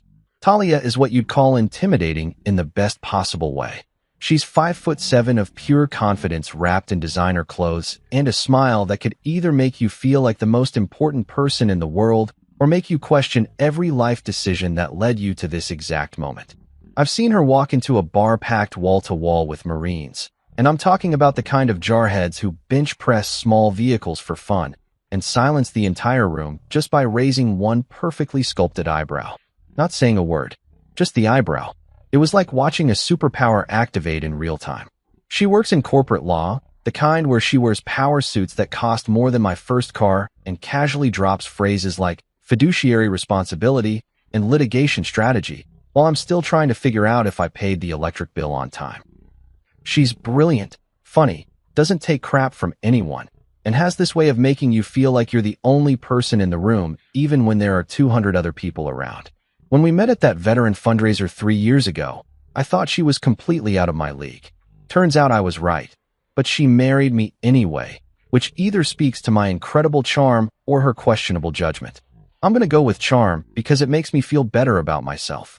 But here's the kicker. Despite being this absolute force of nature, who could probably negotiate world peace before lunch and still have time to destroy someone in a courtroom by dinner, she has not been able to convince her father that I'm not completely useless.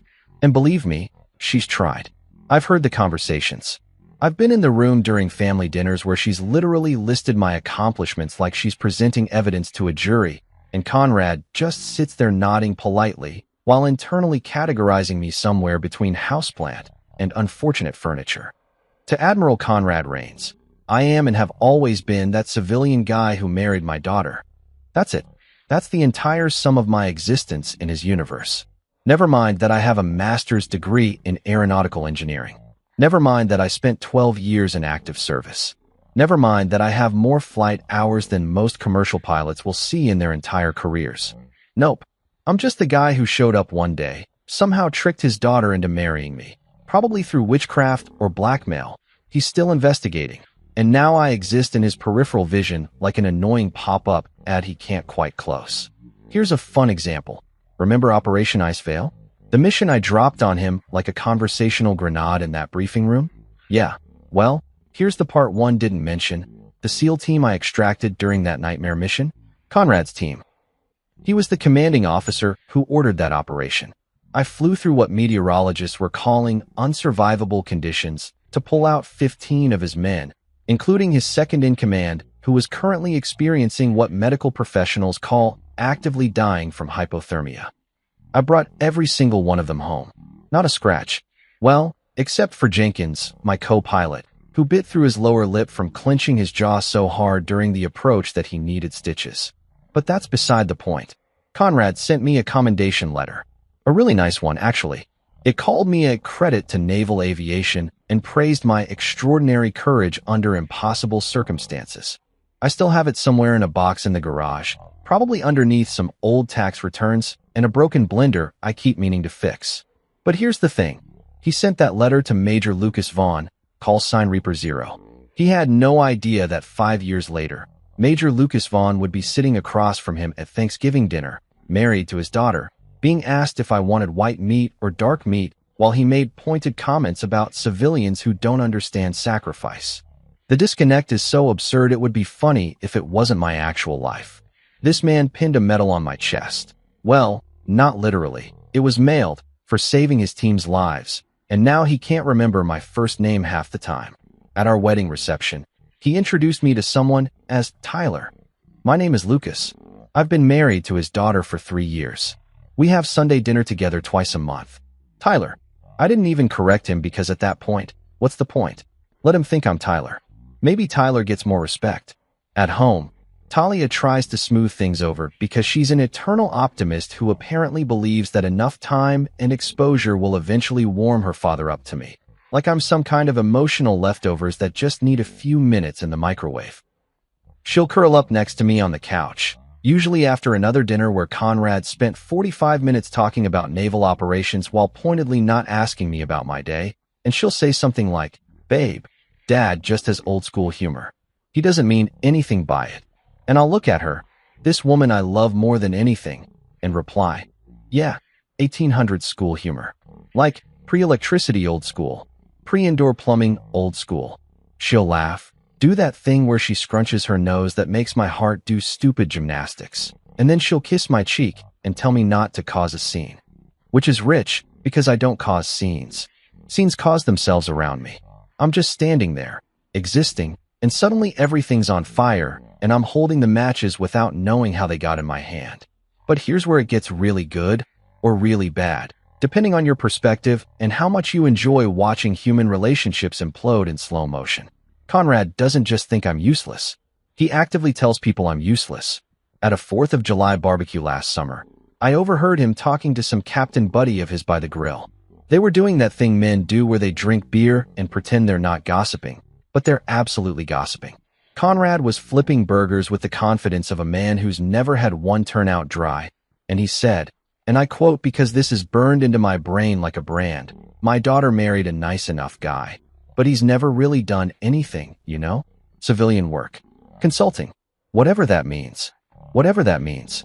I was standing about 15 feet away, holding a bowl of potato salad that Talia had asked me to bring outside, just frozen in place like a deer in headlights. The captain, to his credit, looked uncomfortable and mumbled something non-committal before quickly excusing himself to go check on his kids in the pool. Kids who were very clearly fine and needed zero checking on. But I appreciated the exit strategy. I didn't say anything, didn't confront him, just put the potato salad on the table, smiled when Talia asked if everything was okay, and spent the rest of the afternoon mentally composing resignation letters to this family that I would never actually send, because I love my wife too much to let her dad's opinion ruin what we have. But man, it stung. Still stings, if I'm being honest. The worst part is that Conrad isn't even trying to be malicious. That's what kills me.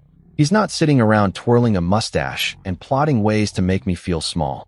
He genuinely believes that civilian life is less than, that anyone who isn't currently serving or didn't serve for 30+ years is basically playing at life while the real adults handle the important stuff. It's not personal, except it is personal, because I'm married to his daughter, and every time he dismisses me, he's also dismissing her choice to be with me. Talia knows this, by the way. She's not naive. She sees what's happening, and it bothers her more than she lets on. I've caught her staring at her dad during dinners with this look of frustration mixed with sadness, like she's watching someone she loves refuse to open a gift she carefully wrapped. But she also loves her father, respects him despite his flaws, and doesn't want to be the person who forces an ultimatum. So she stays hopeful, keeps inviting me to family functions, keeps trying to build bridges between two men who are standing on opposite sides of a canyon, shouting into the void. And me?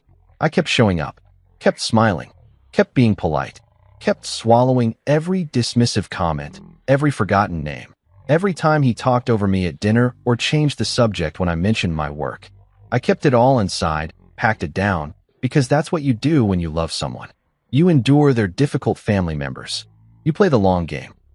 You hope that eventually something will shift. Spoiler alert, something shifted. In that briefing room, when I said Reaper Zero and watched 40 officers realize that the princess their admiral had just mocked was actually the legend they'd all heard whispered about in ready rooms and officer clubs. When Conrad's face went from smug to shocked to something approaching horror as he connected the dots between the decorated pilot he'd commended and the son-in-law he'd spent 3 years treating like an intern who wouldn't shut up about their study abroad semester. Yeah, the scene definitely caused itself. And honestly, I didn't even feel bad about it. 5 years ago, I was Major Lucas Vaughn. And if that name meant anything to you, it meant you either worked in tactical aviation or you'd heard the stories that get passed around at bars when the beer's been flowing and someone inevitably says, "You think that's crazy? Let me tell you about this one time." My call sign was Reaper Zero, which sounds metal as hell and absolutely was intentional, because when you're flying missions that make insurance adjusters weep, you might as well own the aesthetic. I was a combat pilot specializing in tactical extractions, which is military speak for, we need you to fly into places that God himself has marked as return to sender and pull our people out before they become international incidents. I wasn't special forces, wasn't a SEAL, wasn't one of those guys who kicks down doors with night vision goggles and enough weaponry to arm a small nation. I was the guy who got those guys out when everything went sideways, which, spoiler alert, is pretty much always. My job was to fly helicopters into situations where the phrase, "that's impossible," was less of a warning and more of a challenge I took personally. Mountains and zero visibility? Sure. Active combat zones where people were actively trying to turn my bird into expensive confetti? Why not? Sandstorms that could strip paint off a tank? Just another Tuesday. The mission that made my call sign legendary, the one that got whispered about in ready rooms and officer clubs like some kind of modern military folklore, was Operation Icevale. And let me tell you, that mission earned its name because Operation We're All Gonna Die Screaming apparently didn't pass the PR review. It happened in February 2019 in the Arctic Circle, which for those of you who've never had the pleasure, is exactly as miserable as it sounds, but somehow worse. Imagine the coldest you've ever been. Then multiply that by, why do humans even live here? And add a generous helping of the wind is physically angry at your existence. A Navy SEAL team had been inserted for what was supposed to be a quick reconnaissance operation. In and out. No drama. Everyone home for dinner. Except intelligence had massively underestimated the number of hostiles in the area, which is military speak for, we screwed up and now people might die because of it. The team got pinned down, ran through most of their ammunition trying to fight their way to the extraction point, and then Mother Nature decided to join the party by dropping a blizzard on them that meteorologists were calling historic and unsurvivable in the same breath. I was stationed at a forward operating base about 200 miles away, sitting in the mess hall eating what the military generously called meatloaf, but what I suspected was actually recycled sadness when the alert came through. The base commander, Colonel Patricia Hendricks, who was about 5'2" of pure concentrated authority and could make grown men cry with a single disappointed look, called an emergency briefing. The room filled up fast, every pilot on base crowding in because when the colonel calls an emergency meeting, you show up and you show up fast. She didn't waste time with pleasantries. Wind speeds are hitting 120 miles per hour. Visibility is 0. Temperature is -40 and dropping. They have maybe 6 hours of shelter left before hypothermia starts taking them out one by one. The room went quiet. Not the good kind of quiet where people are thinking hard about solutions, but the bad kind where everyone's doing mental math and arriving at the same conclusion. This is a suicide mission. Someone in the back, I think it was Captain Morrison, guy who flew supply runs and had never seen combat, actually laughed nervously and said, "You're joking, right? We can't fly in that." Colonel Hendricks just stared at him until he physically shrank in his seat. "I'm not asking for volunteers," she said flatly. "I'm asking for pilots who can do the impossible." Her eyes scanned the room and landed on me. "Vaughn, you've flown in worse." Had I flown in worse? Debatable. Had I flown in anything remotely close to this level of meteorological insanity? Also debatable. But here's the thing about being the guy with a reputation. You can't suddenly develop common sense when people are counting on you. It's bad for morale and worse for your ego. So I stood up, stretched like I was about to go for a casual Sunday drive instead of potentially dying in a frozen Hell's Cape, and said, "Good news, Colonel. I'm terrible at following advice, and literally everyone's advice right now is don't do this." A few people laughed. Nervous laughter, the kind you hear at funerals when someone tells an inappropriate joke and everyone's too uncomfortable not to react. Colonel Hendricks almost smiled, which from her was basically the equivalent of a standing ovation. "You'll have Jenkins as your co-pilot," she said, nodding toward Lieutenant Danny Jenkins, who was standing near the front looking like he'd just been told he won a prize, but the prize was a one-way ticket to hell.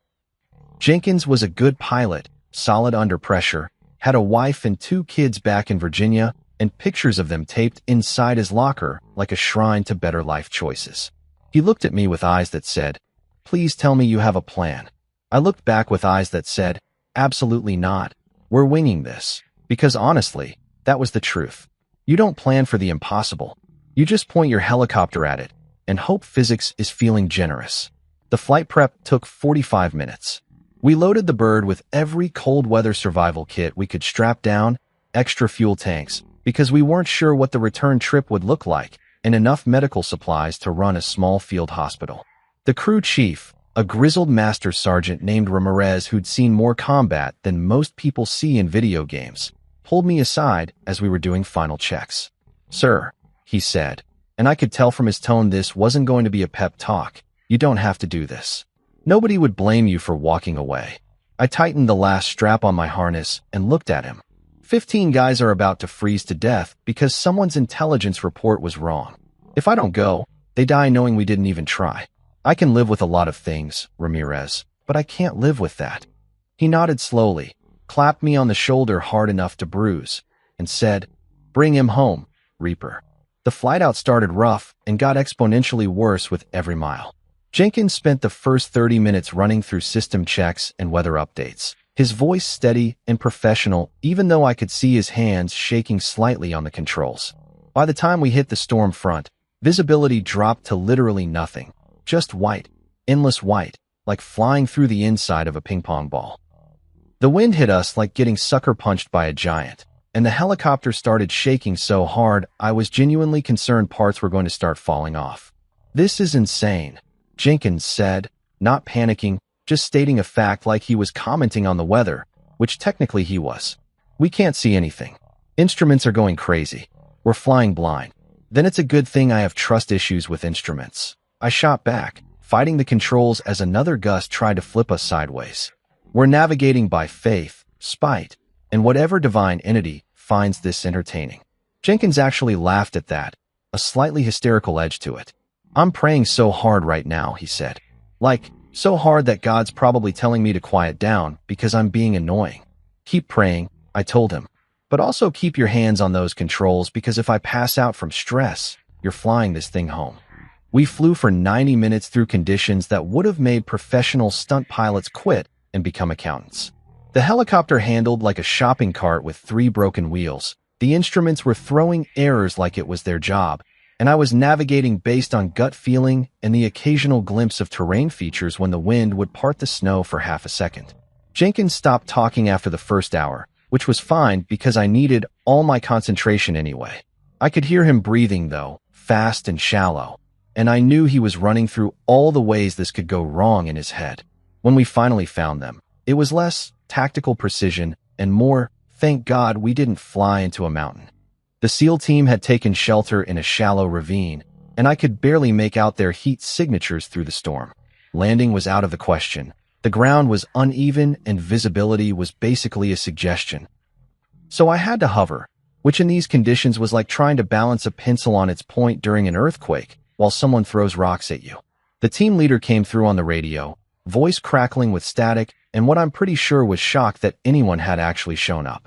"Reaper Zero, is that you? Please tell me you're real and not a hypothermia hallucination." "Oh, I'm real," I replied, fighting to keep the bird steady as wind tried to slam us into the ravine wall. "And I'm also questioning my life choices. Get your people on board, now? We don't have much time before this storm makes the current situation look pleasant." They loaded fast, professionals even when half frozen and completely exhausted. 15 men, some carrying injured teammates, all moving with the kind of desperate efficiency that comes from knowing this is their only shot. The team leader was the last one on, and as he hauled himself into the bird, he looked at me with eyes that had seen too much and said, "You're either the bravest pilot I've ever met or the craziest." "Why not both?" I said, and pulled up before he could answer, the helicopter clawing for altitude through wind that really didn't want us to leave. The flight back was worse than the flight in, if that was possible. We were heavier, the storm was getting stronger, and my arms felt like I'd been bench pressing the sun for 3 hours straight. Jenkins had progressed from praying quietly to praying out loud, a constant stream of please God, please, that honestly was kind of comforting because it meant he was still conscious. One of the SEALs in the back was in bad shape, medic working on him with the kind of controlled urgency that meant time was running out. We made it back. Barely.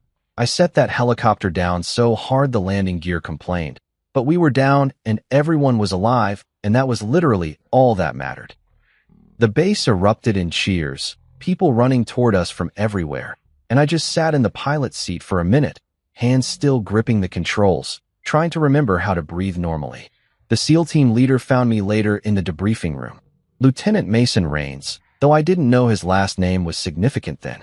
He shook my hand so hard I thought he might dislocate my shoulder and said, "You saved our lives. All of us. I don't know how to thank you." I just shrugged, too tired for eloquence. Thank me by staying alive and doing something worth the risk. He died 6 months later. Different mission, different storm. Same commander making the calls, Admiral Conrad Rains. His brother. The universe has a cruel sense of irony sometimes. I met Talia at a veteran fundraiser in downtown San Diego, which is exactly the kind of place you'd expect to meet your future wife if you're the romantic type who believes in fate and destiny and all that Hallmark movie nonsense. I'm not that type, for the record. I'm the type who showed up because my buddy Dave, who I flew with back in the day and who's now working some cushy defense contractor job, guilt me into buying a ticket by saying, "Come on, man, it's for a good cause. Plus there's an open bar, and you literally have nothing better to do on a Saturday night."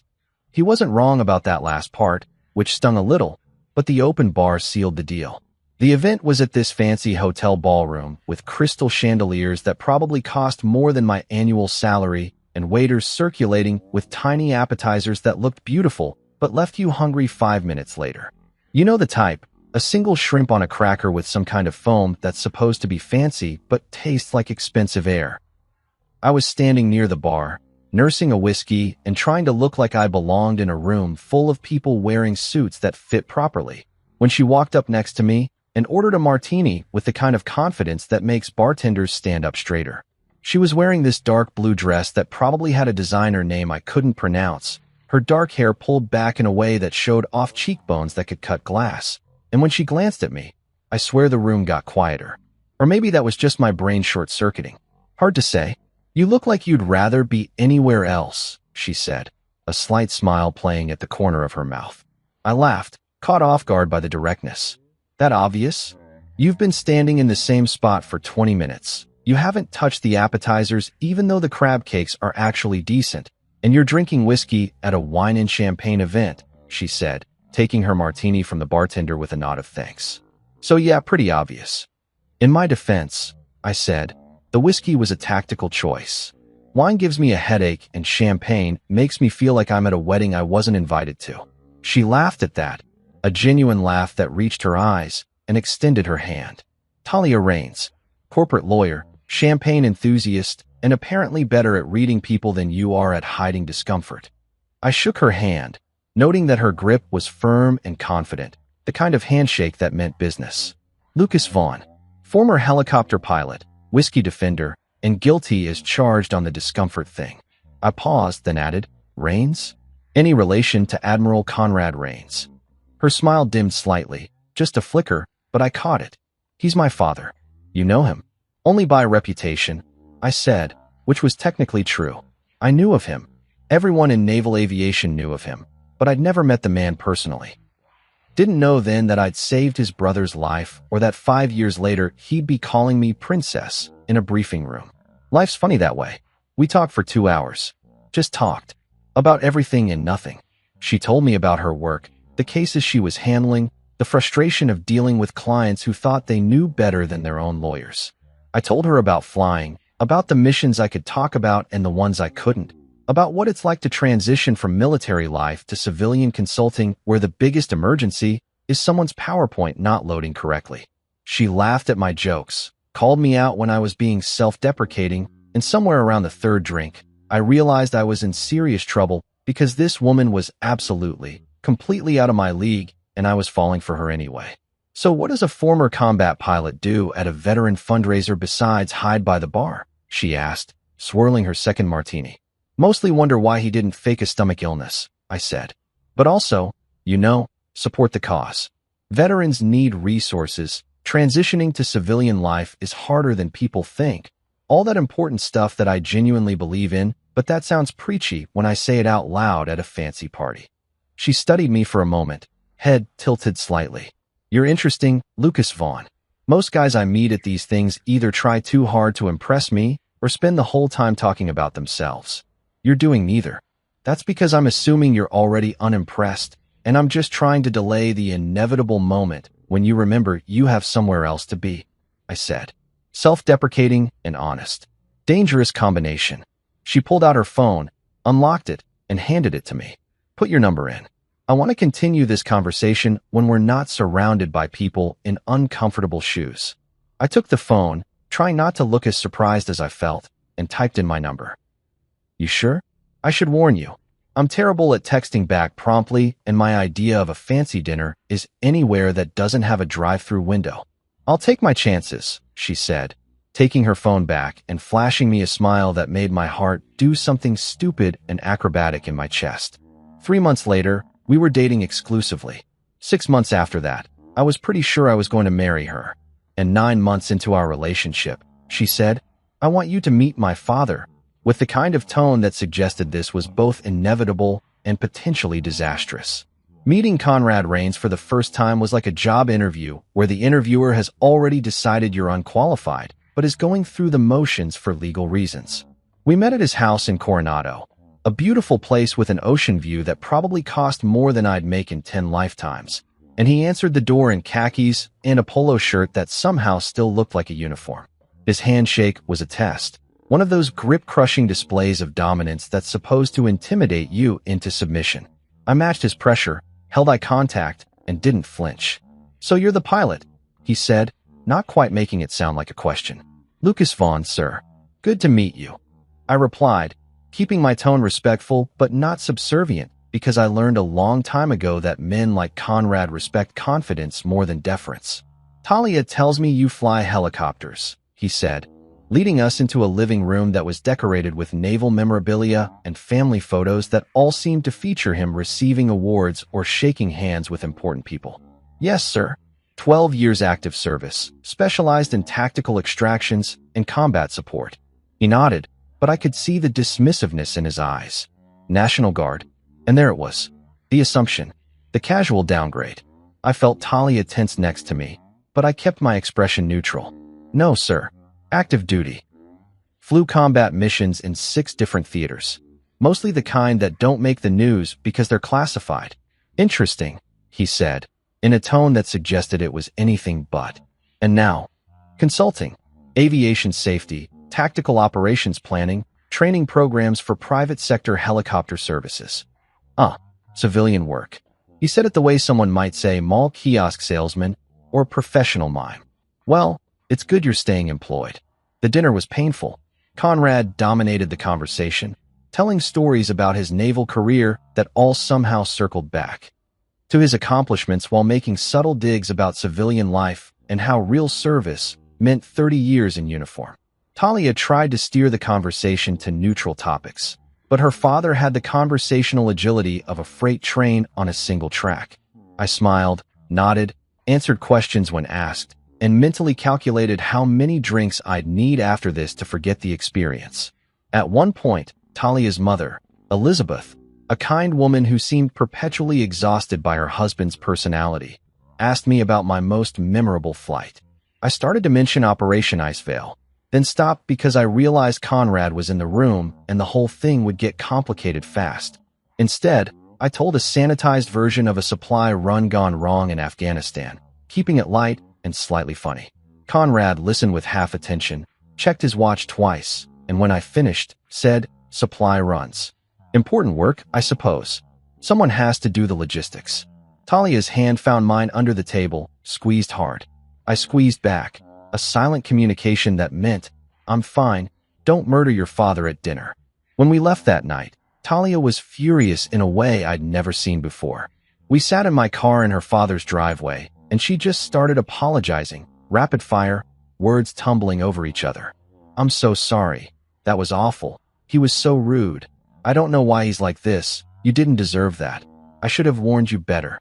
I stopped her by kissing her, which shut her up effectively and also seemed like a better use of our time than rehashing how her father thought I was basically a glorified taxi driver. When I pulled back, I said, "Hey, I've been shot at by people who actually wanted me dead. Your dad just doesn't know what to do with someone who married his daughter and didn't ask his permission first. I can handle it." "You shouldn't have to handle it," she said quietly. "Maybe not, but I'm handling it anyway because you're worth it." She looked at me with those eyes that made me want to promise her the world, then said, "I love you. You know that." "I do now," I replied, and meant it more than I'd meant anything in my life. A year later, we got married. The wedding was beautiful. Talia planned every detail with the precision of a military operation, which I found both hilarious and fitting given her family background.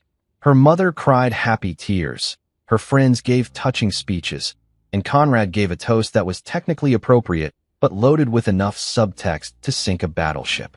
"To my daughter's husband," he said, raising his glass with a smile that didn't reach his eyes. "May his landings be smoother than his career choices." The room laughed. Polite, uncomfortable laughter from people who weren't sure if this was affectionate ribbing or an actual insult. I knew which one it was. So did Talia, who looked like she wanted to throw her bouquet at her father's head.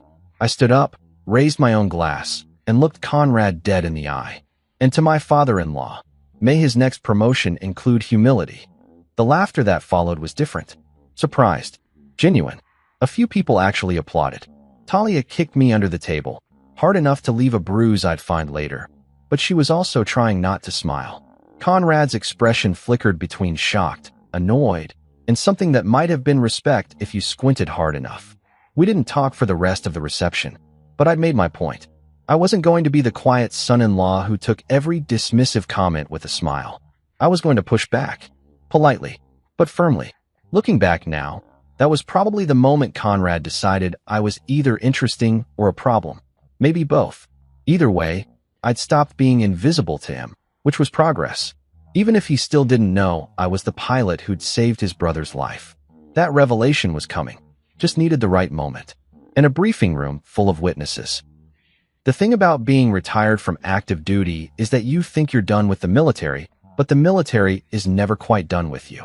It's like that ex who keeps showing up at parties you're trying to enjoy, standing in the corner, making eye contact across the room until you have to acknowledge them. Except instead of an awkward conversation about who kept the good coffee maker, it's official government correspondence with words like requested, advisory capacity, and your expertise would be valuable, which is bureaucratic speak for, we need you to show up, or we'll make your life administratively difficult. So when I got the letter, actual physical mail, because apparently the Navy still thinks it's 1985 and email is a passing fad, summoning me to Naval Base San Diego for a joint operations brief, my first reaction was to laugh. Then I read it again and realized they were serious. The letter was signed by some captain I'd never heard of, but the language was formal enough to suggest this wasn't optional. Your presence is requested as a civilian aviation consultant to observe and provide potential input on tactical helicopter operations. Translation: sit in a room, look interested, maybe answer a question if someone feels charitable enough to acknowledge you exist. I showed the letter to Talia over breakfast, sliding it across the kitchen table while she was scrolling through her phone and eating yogurt with the kind of focused intensity she brought to everything in her life. She picked it up, read it, and her expression shifted from curious to concerned to something that looked suspiciously like she was trying not to laugh. "They want you at Dad's briefing," she said, looking up at me with those eyes that could read a situation faster than most people could blink. Apparently, I took a sip of coffee, which had gone lukewarm while I'd been reading the letter for the 15th time. Think it's a coincidence? With my father? Nothing's a coincidence. Everything's a power move disguised as protocol. She set the letter down and leaned back in her chair. You don't have to go, you know. You're retired. They can't actually make you do anything. True, I said, considering it. But if I don't show up, Conrad wins whatever game he's playing. And I'm petty enough that I'd rather sit through a boring briefing than give him the satisfaction of thinking I'm intimidated. She smiled at that, the kind of smile that suggested she knew exactly how petty I could be and found it endearing rather than concerning. Just promise me you won't start anything. Me? Start something? I'm a model of restraint and professionalism. I said it with such conviction that even I almost believed it. You told my father his next promotion should include humility at our wedding reception. That was different. That was justified sass. This is just sitting quietly in a room full of naval officers while they talk about things I probably already know. How much trouble could I possibly get into? Famous last words. Truly, if there's ever a documentary about my life, that clip will play right before the dramatic music starts and everything goes sideways. The drive to San Diego took about 40 minutes through traffic that made me appreciate why people pay extra to live near their jobs. I'd been to the naval base before, consulting work, a few training sessions, the occasional meeting that could have been an email, but someone decided needed to be in person because military culture loves meetings the way toddlers love pudding. The base looked the same as always. Imposing gates, serious-faced guards who checked my ID like I might be a foreign spy disguised as a slightly tired civilian in khakis, and enough concrete and chain-link fence to make you forget that the ocean was literally right there being beautiful and free. I parked in the visitor lot, grabbed my laptop bag even though I knew I wouldn't need it. Old habits from years of service, and made my way to the administrative building where the briefing was being held. The air conditioning hit me like a blessing as soon as I walked inside, a stark contrast to the San Diego heat that was doing its best impression of the surface of the sun. A young petty officer at the front desk checked my name against a list, gave me a visitor badge that said civilian consultant in letters large enough to be read from space, and directed me to the third floor, Conference Room B. Conference Room B turned out to be one of those large briefing rooms with tiered seating, a massive screen at the front, and enough American flags to stock a 4th of July parade. I arrived about 10 minutes early. Punctuality was beaten into me during basic training and apparently never left, which meant the room was already half full with officers milling around, chatting in that pre-meeting way where everyone's pretending to be casual but is actually sizing each other up and calculating who's going to sit where based on rank and social dynamics. I grabbed a seat in the back row, the universal language for, I'm here, but I'd rather not be, and pulled out my phone to check messages. Talia had texted, remember, you promised not to start anything. I sent back a thumbs-up emoji, which was non-committal enough to be technically honest while leaving myself room for interpretation later. The room continued to fill up. I recognized a few faces from my active duty days. Captain Reynolds, who'd put on some weight, but still had that drill sergeant energy. Commander Martinez, who I'd flown with on a training exercise once, and who'd spent the entire flight talking about his boat. A handful of lieutenants who all looked impossibly young and eager in a way that made me feel ancient despite being only 38. None of them recognized me, which was fine. I'd been out for 3 years, and unless you made an impression, good or bad, people moved on fast in the military. Then Admiral Conrad Rains walked in, and the room did that thing where everyone suddenly became 20% more alert and 40% more uncomfortable. He was wearing his service dress blues, ribbons and medals arranged with geometric precision, his posture so perfect it probably had its own training manual. He scanned the room with those sharp gray eyes that missed nothing, acknowledged a few senior officers with curt nods, and then his gaze landed on me. For a second, just a second, I saw surprise flicker across his face. Not huge, just a slight widening of the eyes, a microsecond pause in his usual commanding presence. He hadn't expected me to actually show up. Probably thought I'd ignore the summons like a civilian with no respect for military procedure. The surprise disappeared as fast as it appeared, replaced by his usual expression of controlled authority mixed with mild disapproval. He didn't acknowledge me, didn't nod, didn't even let his gaze linger. Just moved on to the podium at the front of the room like I was part of the furniture. which, in his worldview, I probably was. The briefing started exactly on time because Conrad Rains didn't believe in being late or letting anyone else be late either. He launched into an overview of joint operations readiness, using enough military jargon to make a civilian translator weep. Charts appeared on the screen showing deployment statistics, helicopter availability rates, mission success percentages. It was all very professional, very thorough, and very boring. The kind of briefing where you could feel your soul trying to escape through your ears. I half listened, mostly focused on not falling asleep and embarrassing myself. Around me, officers took notes with the kind of earnest attention that suggested they either genuinely cared or were really good at faking it. Commander Martinez was definitely faking it. I could see him doodling what looked like a boat in the margins of his notepad. About 30 minutes in, Conrad moved on to a section about tactical helicopter operations in hostile environments. This was actually my area of expertise, the stuff I'd done for 12 years before hanging up my flight suit. He was talking about risk assessment, abort protocols, weather considerations, all the things that separate successful missions from smoking craters and awkward phone calls to families. The key to successful extractions, Conrad said, his voice carrying that authoritative boom that made you want to stand up straighter even when sitting down, is knowing when to proceed and when to abort. A pilot who can't make that call has no business flying tactical missions. I felt my jaw tighten slightly, because I knew, and he didn't know that I knew, that he'd overruled an abort call on Icevale. His own brother had been on that mission, and Conrad had decided that proceeding was more important than safety. Mason Rains had survived, but the mission had cost them. And 6 months later, Mason died on another operation under similar circumstances.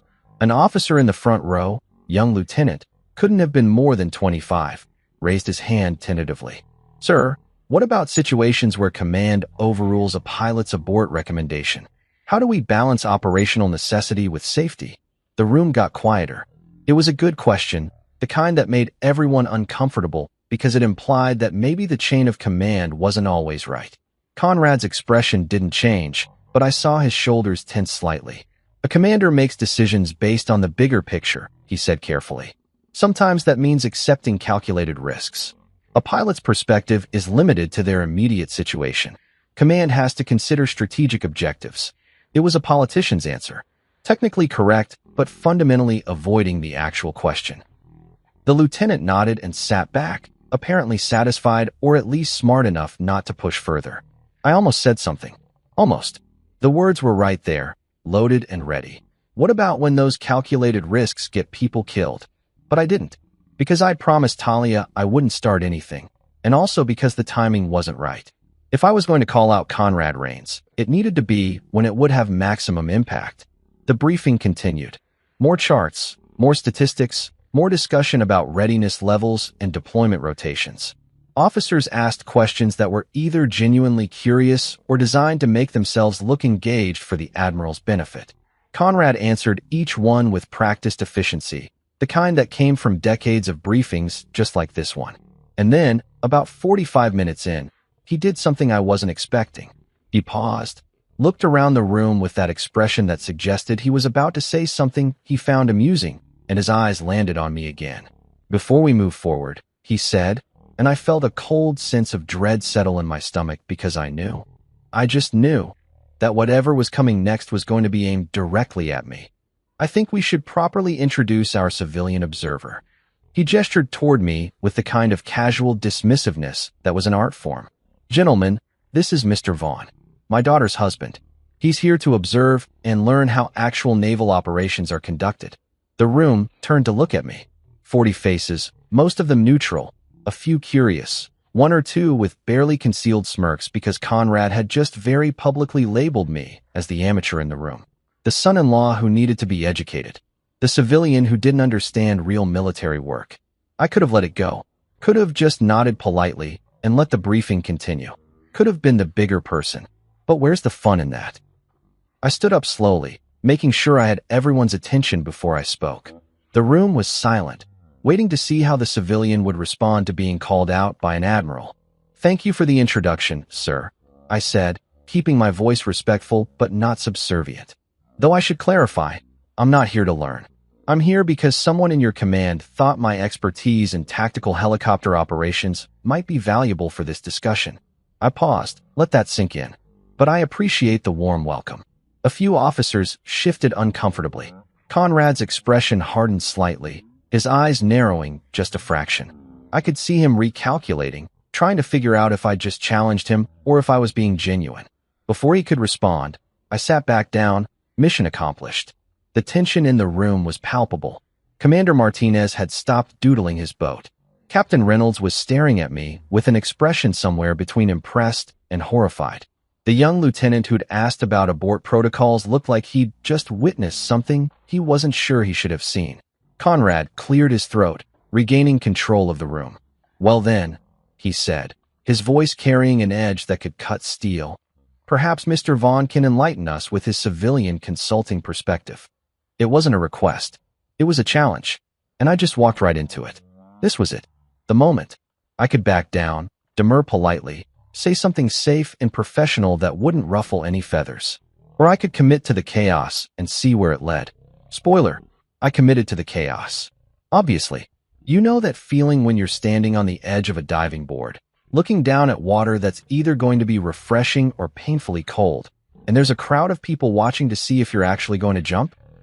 That was me, standing in that briefing room with 40 pairs of eyes locked on me, and Conrad Rains looking at me like I was a bug he was deciding whether to swat or ignore. The air conditioning seemed louder suddenly. Or maybe that was just my brain trying to find something to focus on besides the fact that I was about to either cement my reputation or destroy it in front of an audience that included some of the Navy's finest. I stayed standing because sitting felt like retreating, and I'd learned a long time ago that body language is half the battle when you're dealing with alpha personalities who measure dominance in posture and eye contact. Conrad was still at the podium, one hand resting casually on the edge like he owned not just the room, but the entire concept of authority. His expression was neutral, but I could see the challenge in his eyes, the same look a poker player gets when they're holding a decent hand and want to see if you'll fold. "Well?" he prompted, his voice carrying that edge of impatience that suggested my thinking time was over and he was ready for me to either impress him or confirm all his worst assumptions about civilians. "You mentioned expertise. Perhaps you'd like to share some insights on tactical helicopter operations? Specifically, how you'd handle a high-risk extraction in adverse weather conditions." Oh, he was good. He'd picked the exact scenario that he thought would expose me as an armchair consultant who talked big but had never actually done the work.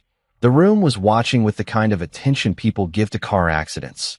Horrible to witness, but impossible to look away from. Commander Martinez had his pen poised over his notepad like he was about to take notes or draw a cartoon of my humiliation, unclear which. I could have given him a textbook answer. Could have spouted off some generic tactical principles that would have been technically correct, but boring enough to make everyone's eyes glaze over. Could have played it safe. Instead, I decided to tell a story. High-risk extraction in adverse weather. I repeated, nodding slowly like I was considering the question deeply. That's a good scenario. Hypothetically or based on actual experience. Either, Conrad said, and I caught the slight narrowing of his eyes that meant he was wondering where I was going with this. "All right, then let me tell you about a real one," I said, shifting my weight slightly, getting comfortable because this was going to take a minute. February 2019, Arctic Circle, temperature -40 and dropping. 15-man SEAL team pinned down, surrounded, running out of ammunition and time. Weather conditions were what meteorologists were calling unsurvivable, winds hitting 120 miles per hour, visibility 0, and a blizzard that was only getting worse. I saw a few officers sit up straighter. This wasn't textbook theory anymore. This was specific enough to be real, and people in military circles loved real stories, especially ones that sounded like they shouldn't have ended well. The base commander asked for volunteers to attempt extraction. I continued, watching Conrad's face carefully now because I could see recognition starting to dawn in his eyes, a slow-building realization that was absolutely beautiful to witness. Everyone said it was suicide. Every single person with flight experience said the smart move was to wait for the storm to pass, even though waiting meant those 15 men would likely freeze to death before conditions improved. The room was dead silent now. Even the air conditioning seemed to have gotten quieter, or maybe everyone was just holding their breath. Commander Martinez had stopped pretending to take notes and was just staring at me with an expression that suggested he'd figured out where this was going and couldn't quite believe it. One pilot said yes. I went on, and I could see Conrad's knuckles going white where he gripped the podium because he absolutely knew what mission I was describing. Flew out with a co-pilot who prayed so hard during the flight that he probably annoyed God. Navigated through conditions that made instruments useless, where visibility was measured in good luck seeing your own hand in front of your face, and where every gust of wind tried to flip the helicopter like a pancake. I paused, let the silence stretch for a beat, 2 beats. Let them imagine it. Let them feel the weight of what I was describing. Found the team in a shallow ravine. Loaded all 15 men in conditions that made landing impossible, so the pilot had to hover, which in a Category 5 Arctic storm is like trying to balance a pencil on its point during an earthquake while someone throws rocks at you. I smiled slightly, remembering Jenkins' face when we finally touched down back at base. The way his hands had been shaking so hard, he couldn't unfasten his harness. Brought them all home. Not one casualty. The mission got classified, the pilot got a commendation, and the story became one of those legends that people whisper about but nobody can quite confirm. The room erupted in whispers, officers leaning toward each other, talking in hushed, urgent tones. I heard fragments. Icevale, that was real. I thought that was exaggerated. No way that actually happened like that.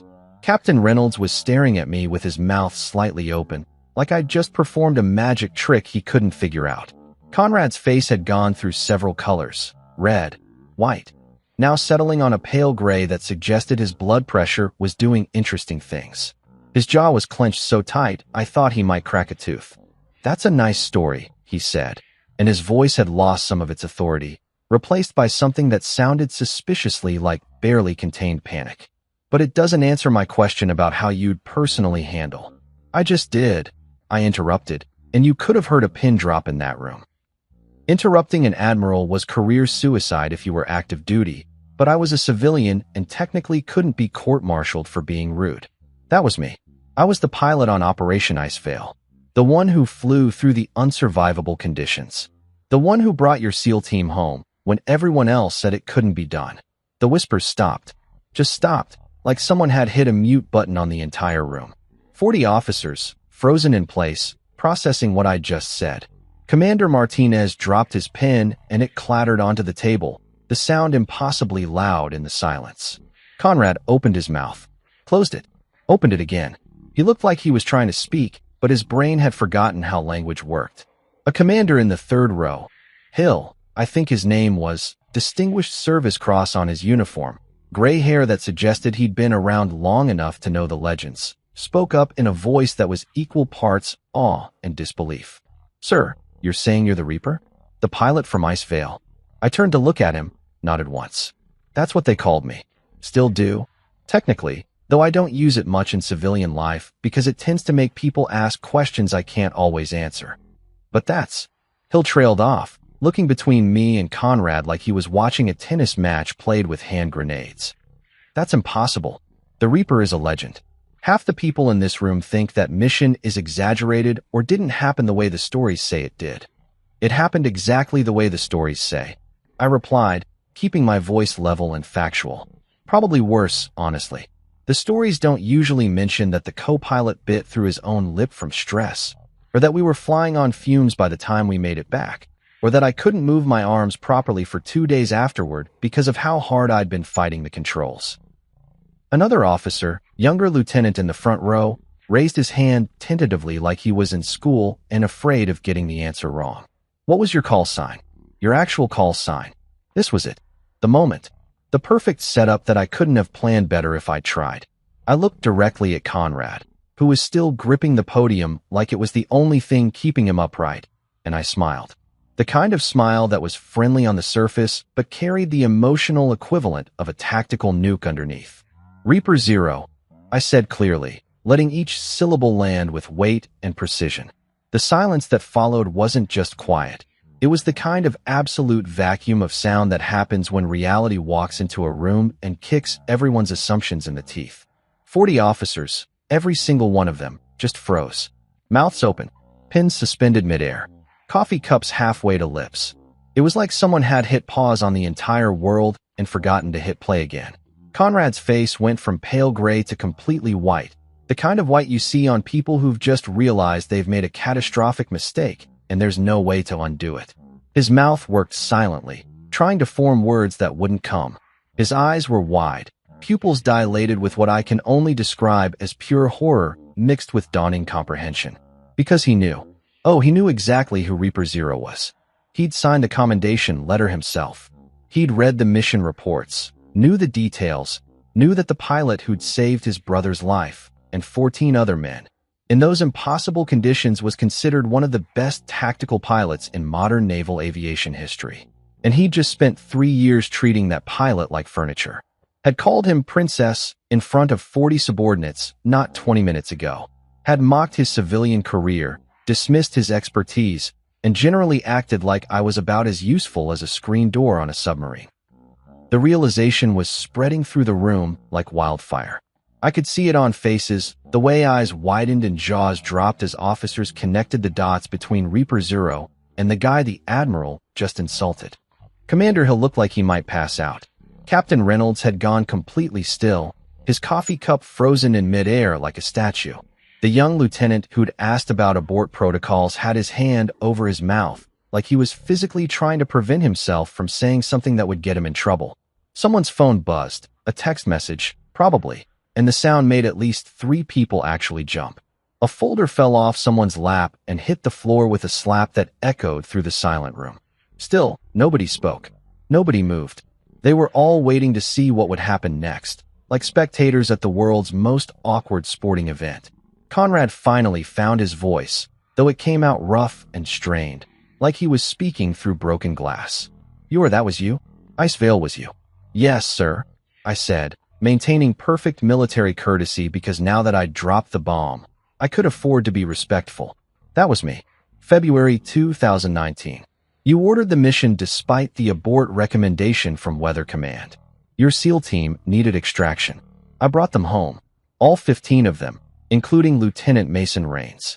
I saw Conrad flinch at his brother's name, a visible full-body flinch that made him take a half step back from the podium. His knuckles were white, his jaw clenched so hard I thought he might shatter his own teeth.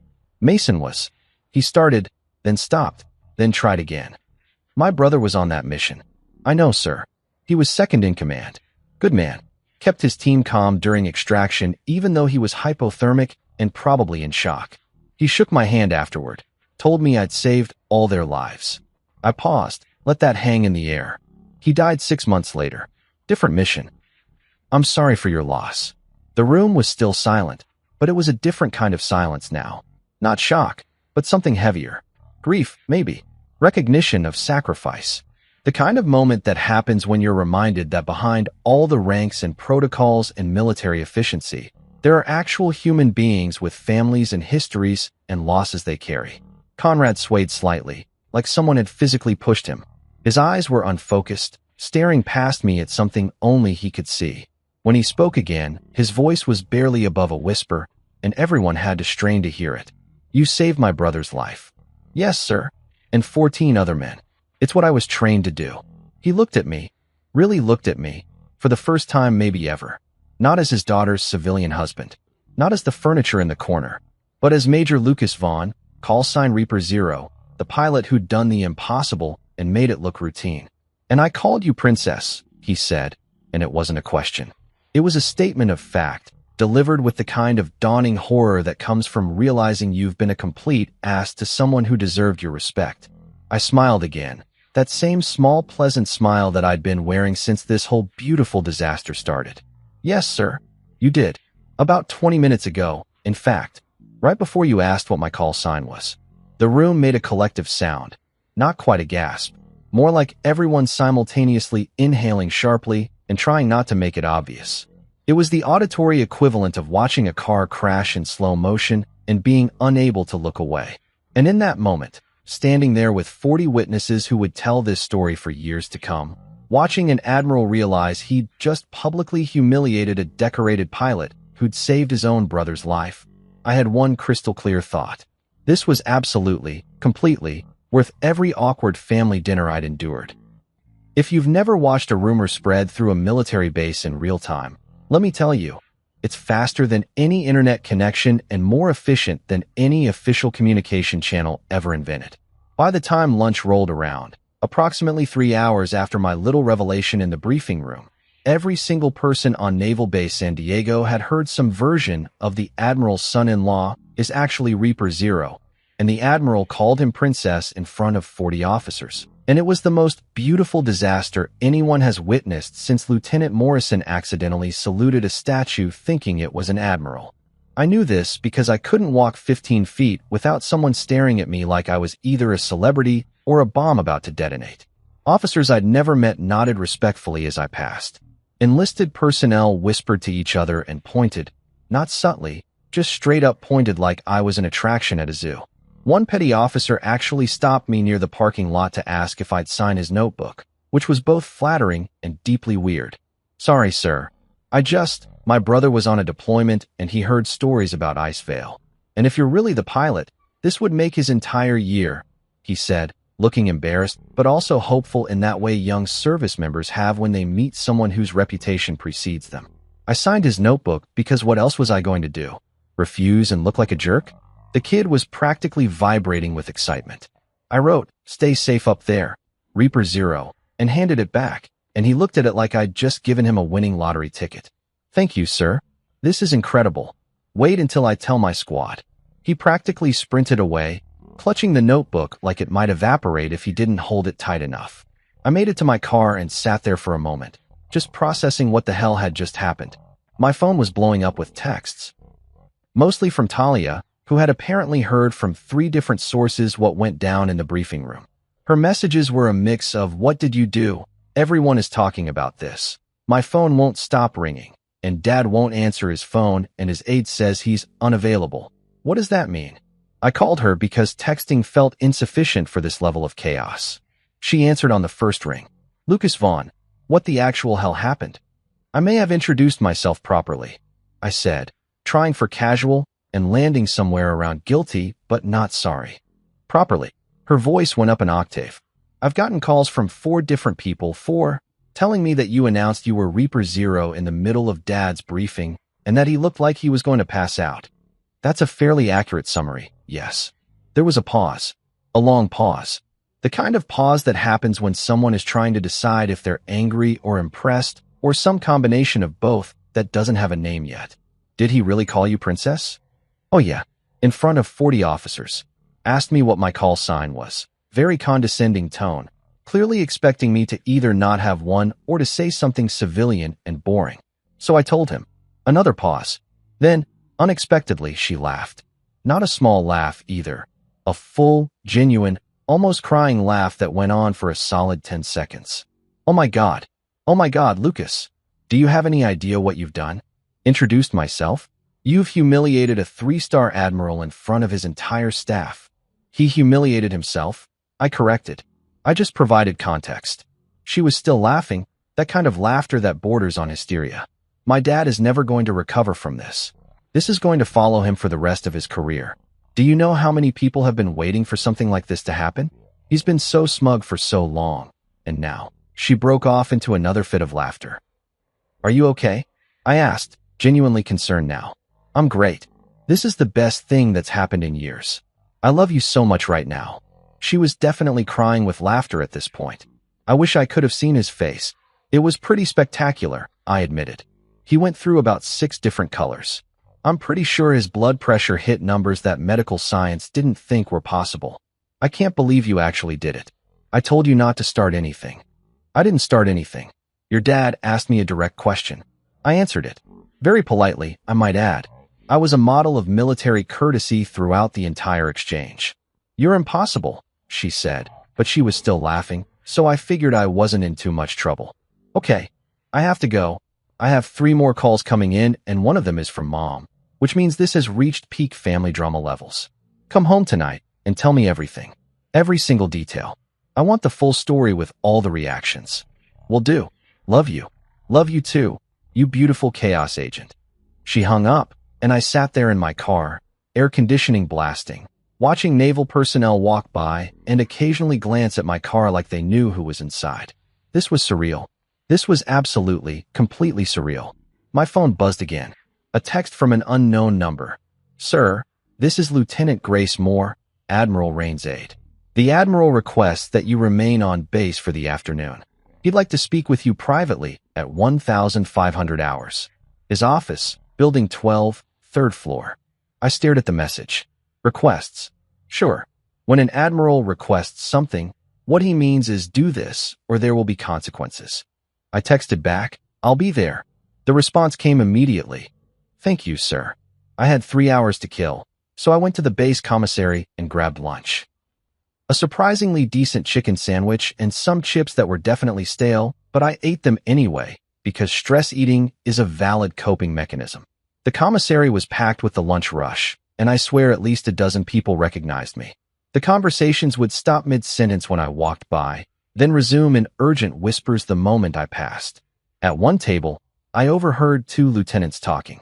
Heard he flew through a Category 5 storm. Impossible. The helicopter would have been torn apart. Saved 15 SEALs, including the Admiral's brother. And the Admiral didn't know? How did he not know? I kept walking, found a corner table, and ate my sandwich while pretending to read emails on my phone. In reality, I was trying not to think about the conversation I was about to have with Conrad in approximately 2 hours and 45 minutes. After lunch, I wandered around the base, killing time. Stopped by the aviation hangar because old habits die hard, and I can't resist looking at helicopters even when I'm not flying them anymore. The hangar was massive, housing about a dozen birds in various states of maintenance. The smell hit me immediately. Jet fuel, hydraulic fluid, metal, and something else that's hard to describe but that every pilot knows instinctively. It's the smell of readiness, of potential, of machines that can kill you or save you depending on how you treat them. A crew chief was working on one of the birds, a young woman with her sleeves rolled up and grease on her hands. She glanced up when I approached, did a double take, and her eyes went wide. You're him, she said, not a question. I'm someone, I replied diplomatically. Reaper Zero. Everyone's talking about it. You really flew Ice Veil. She stood up, wiping her hands on a rag that looked like it had never been clean in its entire existence. I did. She looked at the helicopter she'd been working on, then back at me. What's it like, flying in conditions like that? I mean, I've flown through some bad weather, but nothing like what the stories say about Ice Veil. I considered the question. Honestly, terrifying. Every instinct you have is screaming at you to turn around, to land, to do anything except keep flying forward. Your instruments are lying to you. Your body is lying to you, and the helicopter is fighting you every second. You're not flying so much as negotiating with physics and hoping it doesn't decide to kill you. She nodded slowly, absorbing that. But you kept going. People were depending on me. That's the job. You don't get to quit just because it's hard. I looked at the bird she was maintaining, recognized it as one of the newer models. You take good care of this one. Someone's life might depend on your work someday. Yes, sir, she said, straightening up a little. I will. I left the hangar feeling oddly emotional, like I'd just passed some kind of torch I didn't realize I was carrying. The military does that, makes you feel connected to people you've never met, part of something bigger than yourself even when you're technically not part of it anymore. At 1,445 hours, I made my way to Building 12. The receptionist on the 3rd floor recognized me immediately, not surprising given that my face was probably the most discussed topic on base today, and directed me to wait in a small conference room adjacent to the Admiral's office. The room was sterile and professional, with a table, 6 chairs, and a painting of a naval battle that looked historically significant but that I couldn't identify. I sat down and waited. The clock on the wall ticked loudly, each second feeling like an hour. I wasn't nervous exactly, but I was definitely feeling something. Anticipation, maybe, or the kind of tension that comes before a conversation you know is going to be significant. At exactly 1,500 hours, the door opened and Admiral Conrad Rains walked in. He looked older than he had this morning. Not physically older, but worn down, like someone had taken sandpaper to his usual confidence and authority. His uniform was still perfect, his posture still military straight, but something in his eyes was different. Vulnerable, maybe. Human. He closed the door behind him, stood there for a moment like he was gathering his thoughts, and then said, I owe you an apology. I hadn't been expecting that. Not even a little bit. I'd been prepared for anger, for defensiveness, for him to try to spin the situation into something that wasn't entirely his fault. But an apology? From Conrad Rains? That was like seeing a unicorn do taxes, theoretically possible, but practically unheard of. Sir, I started, but he held up a hand. Let me finish. Please. He pulled out a chair and sat down across from me. And for the first time since I'd met him, he looked directly at me like he was seeing me instead of looking through me. I called you princess. I dismissed your expertise. I've spent 3 years treating you like you were an inconvenience rather than a person, let alone the person who saved my brother's life. And I did all of that because I was too arrogant and too stubborn to see past my own biases about civilian life and what it means to serve. I didn't know what to say, so I said nothing. Just listened. Mason talked about you, Conrad continued, his voice getting quieter. After Ice Vale, he said the pilot who extracted them was the bravest person he'd ever met. Said anyone who could fly through those conditions and bring everyone home was someone special. He never told me your name. Classified mission, couldn't share details. But he said if he ever met you again, he'd buy you every drink in whatever bar you were in. My throat tightened. I'd known Mason Rains for exactly 4 hours, the flight back from Ice Vale and the brief time afterward. But in that time, he'd been professional, grateful, and kind. Learning that he'd talked about me, that he'd thought of me after, hit harder than I expected. He was a good man, I said quietly. He was. And I got him killed 6 months later by making the same mistake I made with Ice Vale, ordering a mission to proceed when it should have been aborted. Conrad's eyes were shining now, not quite tears but close. I've been carrying that guilt for 5 years. And then you walked into my daughter's life, and instead of seeing you, I saw a reminder of everything I've done wrong. So I pushed you away, dismissed you, made you into something small so I wouldn't have to confront how big my failures were. The clock ticked. Somewhere outside, someone was shouting drill commands. I don't know if you can forgive me, Conrad said. I don't know if I deserve it. But I want you to know that I see you now. Major Lucas Vaughn, Reaper Zero, the man who saved my brother and 14 other men, and the man my daughter chose to marry, which means she saw something in you that I was too blind to see. I took a breath, let it out slowly. Sir, I'm not going to pretend the last 3 years haven't been frustrating. They have been. But I also understand that grief makes people do things that don't make sense. You lost your brother. That's not something you just get over. No, he agreed. But it's also not an excuse to treat people badly. No, it's not, I said, because honesty seemed important here. But it's a reason, and reasons matter. He nodded, seemed to consider that. Can we start over? Not forget the past, but maybe build something better going forward. I thought about it. Thought about Talia, about family dinners, about the possibility of not feeling like an outsider every time I walked into a room with Conrad Rains in it. Yeah, I said finally. We can do that. He extended his hand across the table. I took it. His grip was firm, respectful, nothing like the dominance-testing handshake from our first meeting. Thank you, he said. You're welcome, sir. We sat there for another minute, neither of us quite ready to leave, both of us processing what had just happened. Finally, Conrad stood up, straightened his uniform in that automatic way military people do, and gave me a small smile. For what it's worth, Princess might be the worst call sign guess in naval history. I laughed, surprised. Yeah, it really was. Reaper Zero, though? That's one hell of a name. Earned it the hard way. The best ones always are. He left, and I sat there alone in the conference room, feeling like something significant had shifted. Not fixed. You don't fix 3 years of tension in one conversation, but shifted. Like maybe, possibly, there was a path forward that didn't involve constant low-level warfare at family dinners. My phone buzzed. Talia, well? Did he kill you? Are you alive? Should I start planning a funeral? I texted back, still alive. Actually had a good conversation. Tell you about it tonight. Her response was immediate. A good conversation? With my father? Are you sure you're talking to the right person? Pretty sure. He apologized and everything. I don't believe you. This is a prank. You're pranking me. Not a prank. Real life. Apparently, I broke something loose. You broke my father loose. I don't know whether to be impressed or terrified. Go with impressed. I'm going with impressed. I drove home feeling lighter than I had in years. The San Diego sun setting behind me in shades of orange and pink that looked almost unreal. The base gates receded in my rearview mirror, and with them, some weight I hadn't realized I'd been carrying.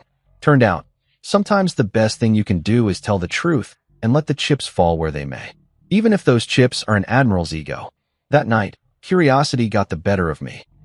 I couldn't shake the feeling that there was more to Icevale than what I remembered, more to Mason's death than bad luck and timing.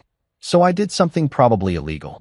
I accessed the classified mission archives using credentials that technically hadn't expired yet, even though I definitely shouldn't have been using them anymore. The file room was digital now, thankfully, because breaking into an actual physical archive would have required skills I didn't have and a willingness to commit felonies I wasn't quite ready for. I logged in, pulled up Operation Icevale, and started reading through reports I'd never seen before, command logs, weather data, communication transcripts. And there it was, buried in a communication log timestamp 20 minutes before we launched. Pilot Vaughn requests mission abort due to unsurvivable weather conditions. Request denied by Commander Rains. Proceed with extraction as ordered. Conrad had overruled my abort call. I'd forgotten that detail, buried it under the adrenaline and chaos of the actual mission. But there it was, in official records, proof that I tried to stop the mission and he'd forced it forward anyway. 3 weeks later, we both got summoned to a review board. Someone had noticed my file access. Of course they had. And now the Navy wanted answers. The hearing room was cold, filled with senior officers who looked like they'd rather be anywhere else, reviewing anything else besides a 5-year-old mission that was supposed to stay buried. They asked me directly, "What did you find in those files, Major Vaughn?" I could have lied. Could have said I was just reminiscing. Instead, I told the truth. Radar data was altered post-mission. My abort request was denied and then scrubbed from preliminary reports. 2 men died on subsequent missions using the same flawed decision-making process. One by storm, one by ego. The room went silent. Then Conrad stood up, looking 10 years older than he had 3 weeks ago. "He's right," Conrad said, voice steady despite everything. I overruled that abort call. My brother Mason survived Icevale, but I got him killed 6 months later, making the same mistake. I thought leadership meant never backing down. I was wrong. I looked at him, then at the board. Don't strip his rank. Make him teach what he learned. Let him show others what arrogance costs before it costs them everything. They agreed. Progress over punishment. For once, the Navy chose growth. A year later, I attended a training program graduation at the same base where everything started. The banner read, "Leadership Under Fire, Learning from Failure." Conrad stood at the podium, grayer but somehow lighter, and addressed a room full of young officers. "I once mocked a man who taught me the hardest lesson of my career," he said. His call sign was Reaper Zero. His lesson, real command starts when you admit you're wrong. The applause was genuine. Real. I actually clapped this time, no pettiness required. Afterward, he handed me an envelope. Inside was a note from Mason, written after Icevale. "To the pilot who brought me home, tell my brother I saw heaven once. It was made of ice and rotor blades. Thank him for sending you.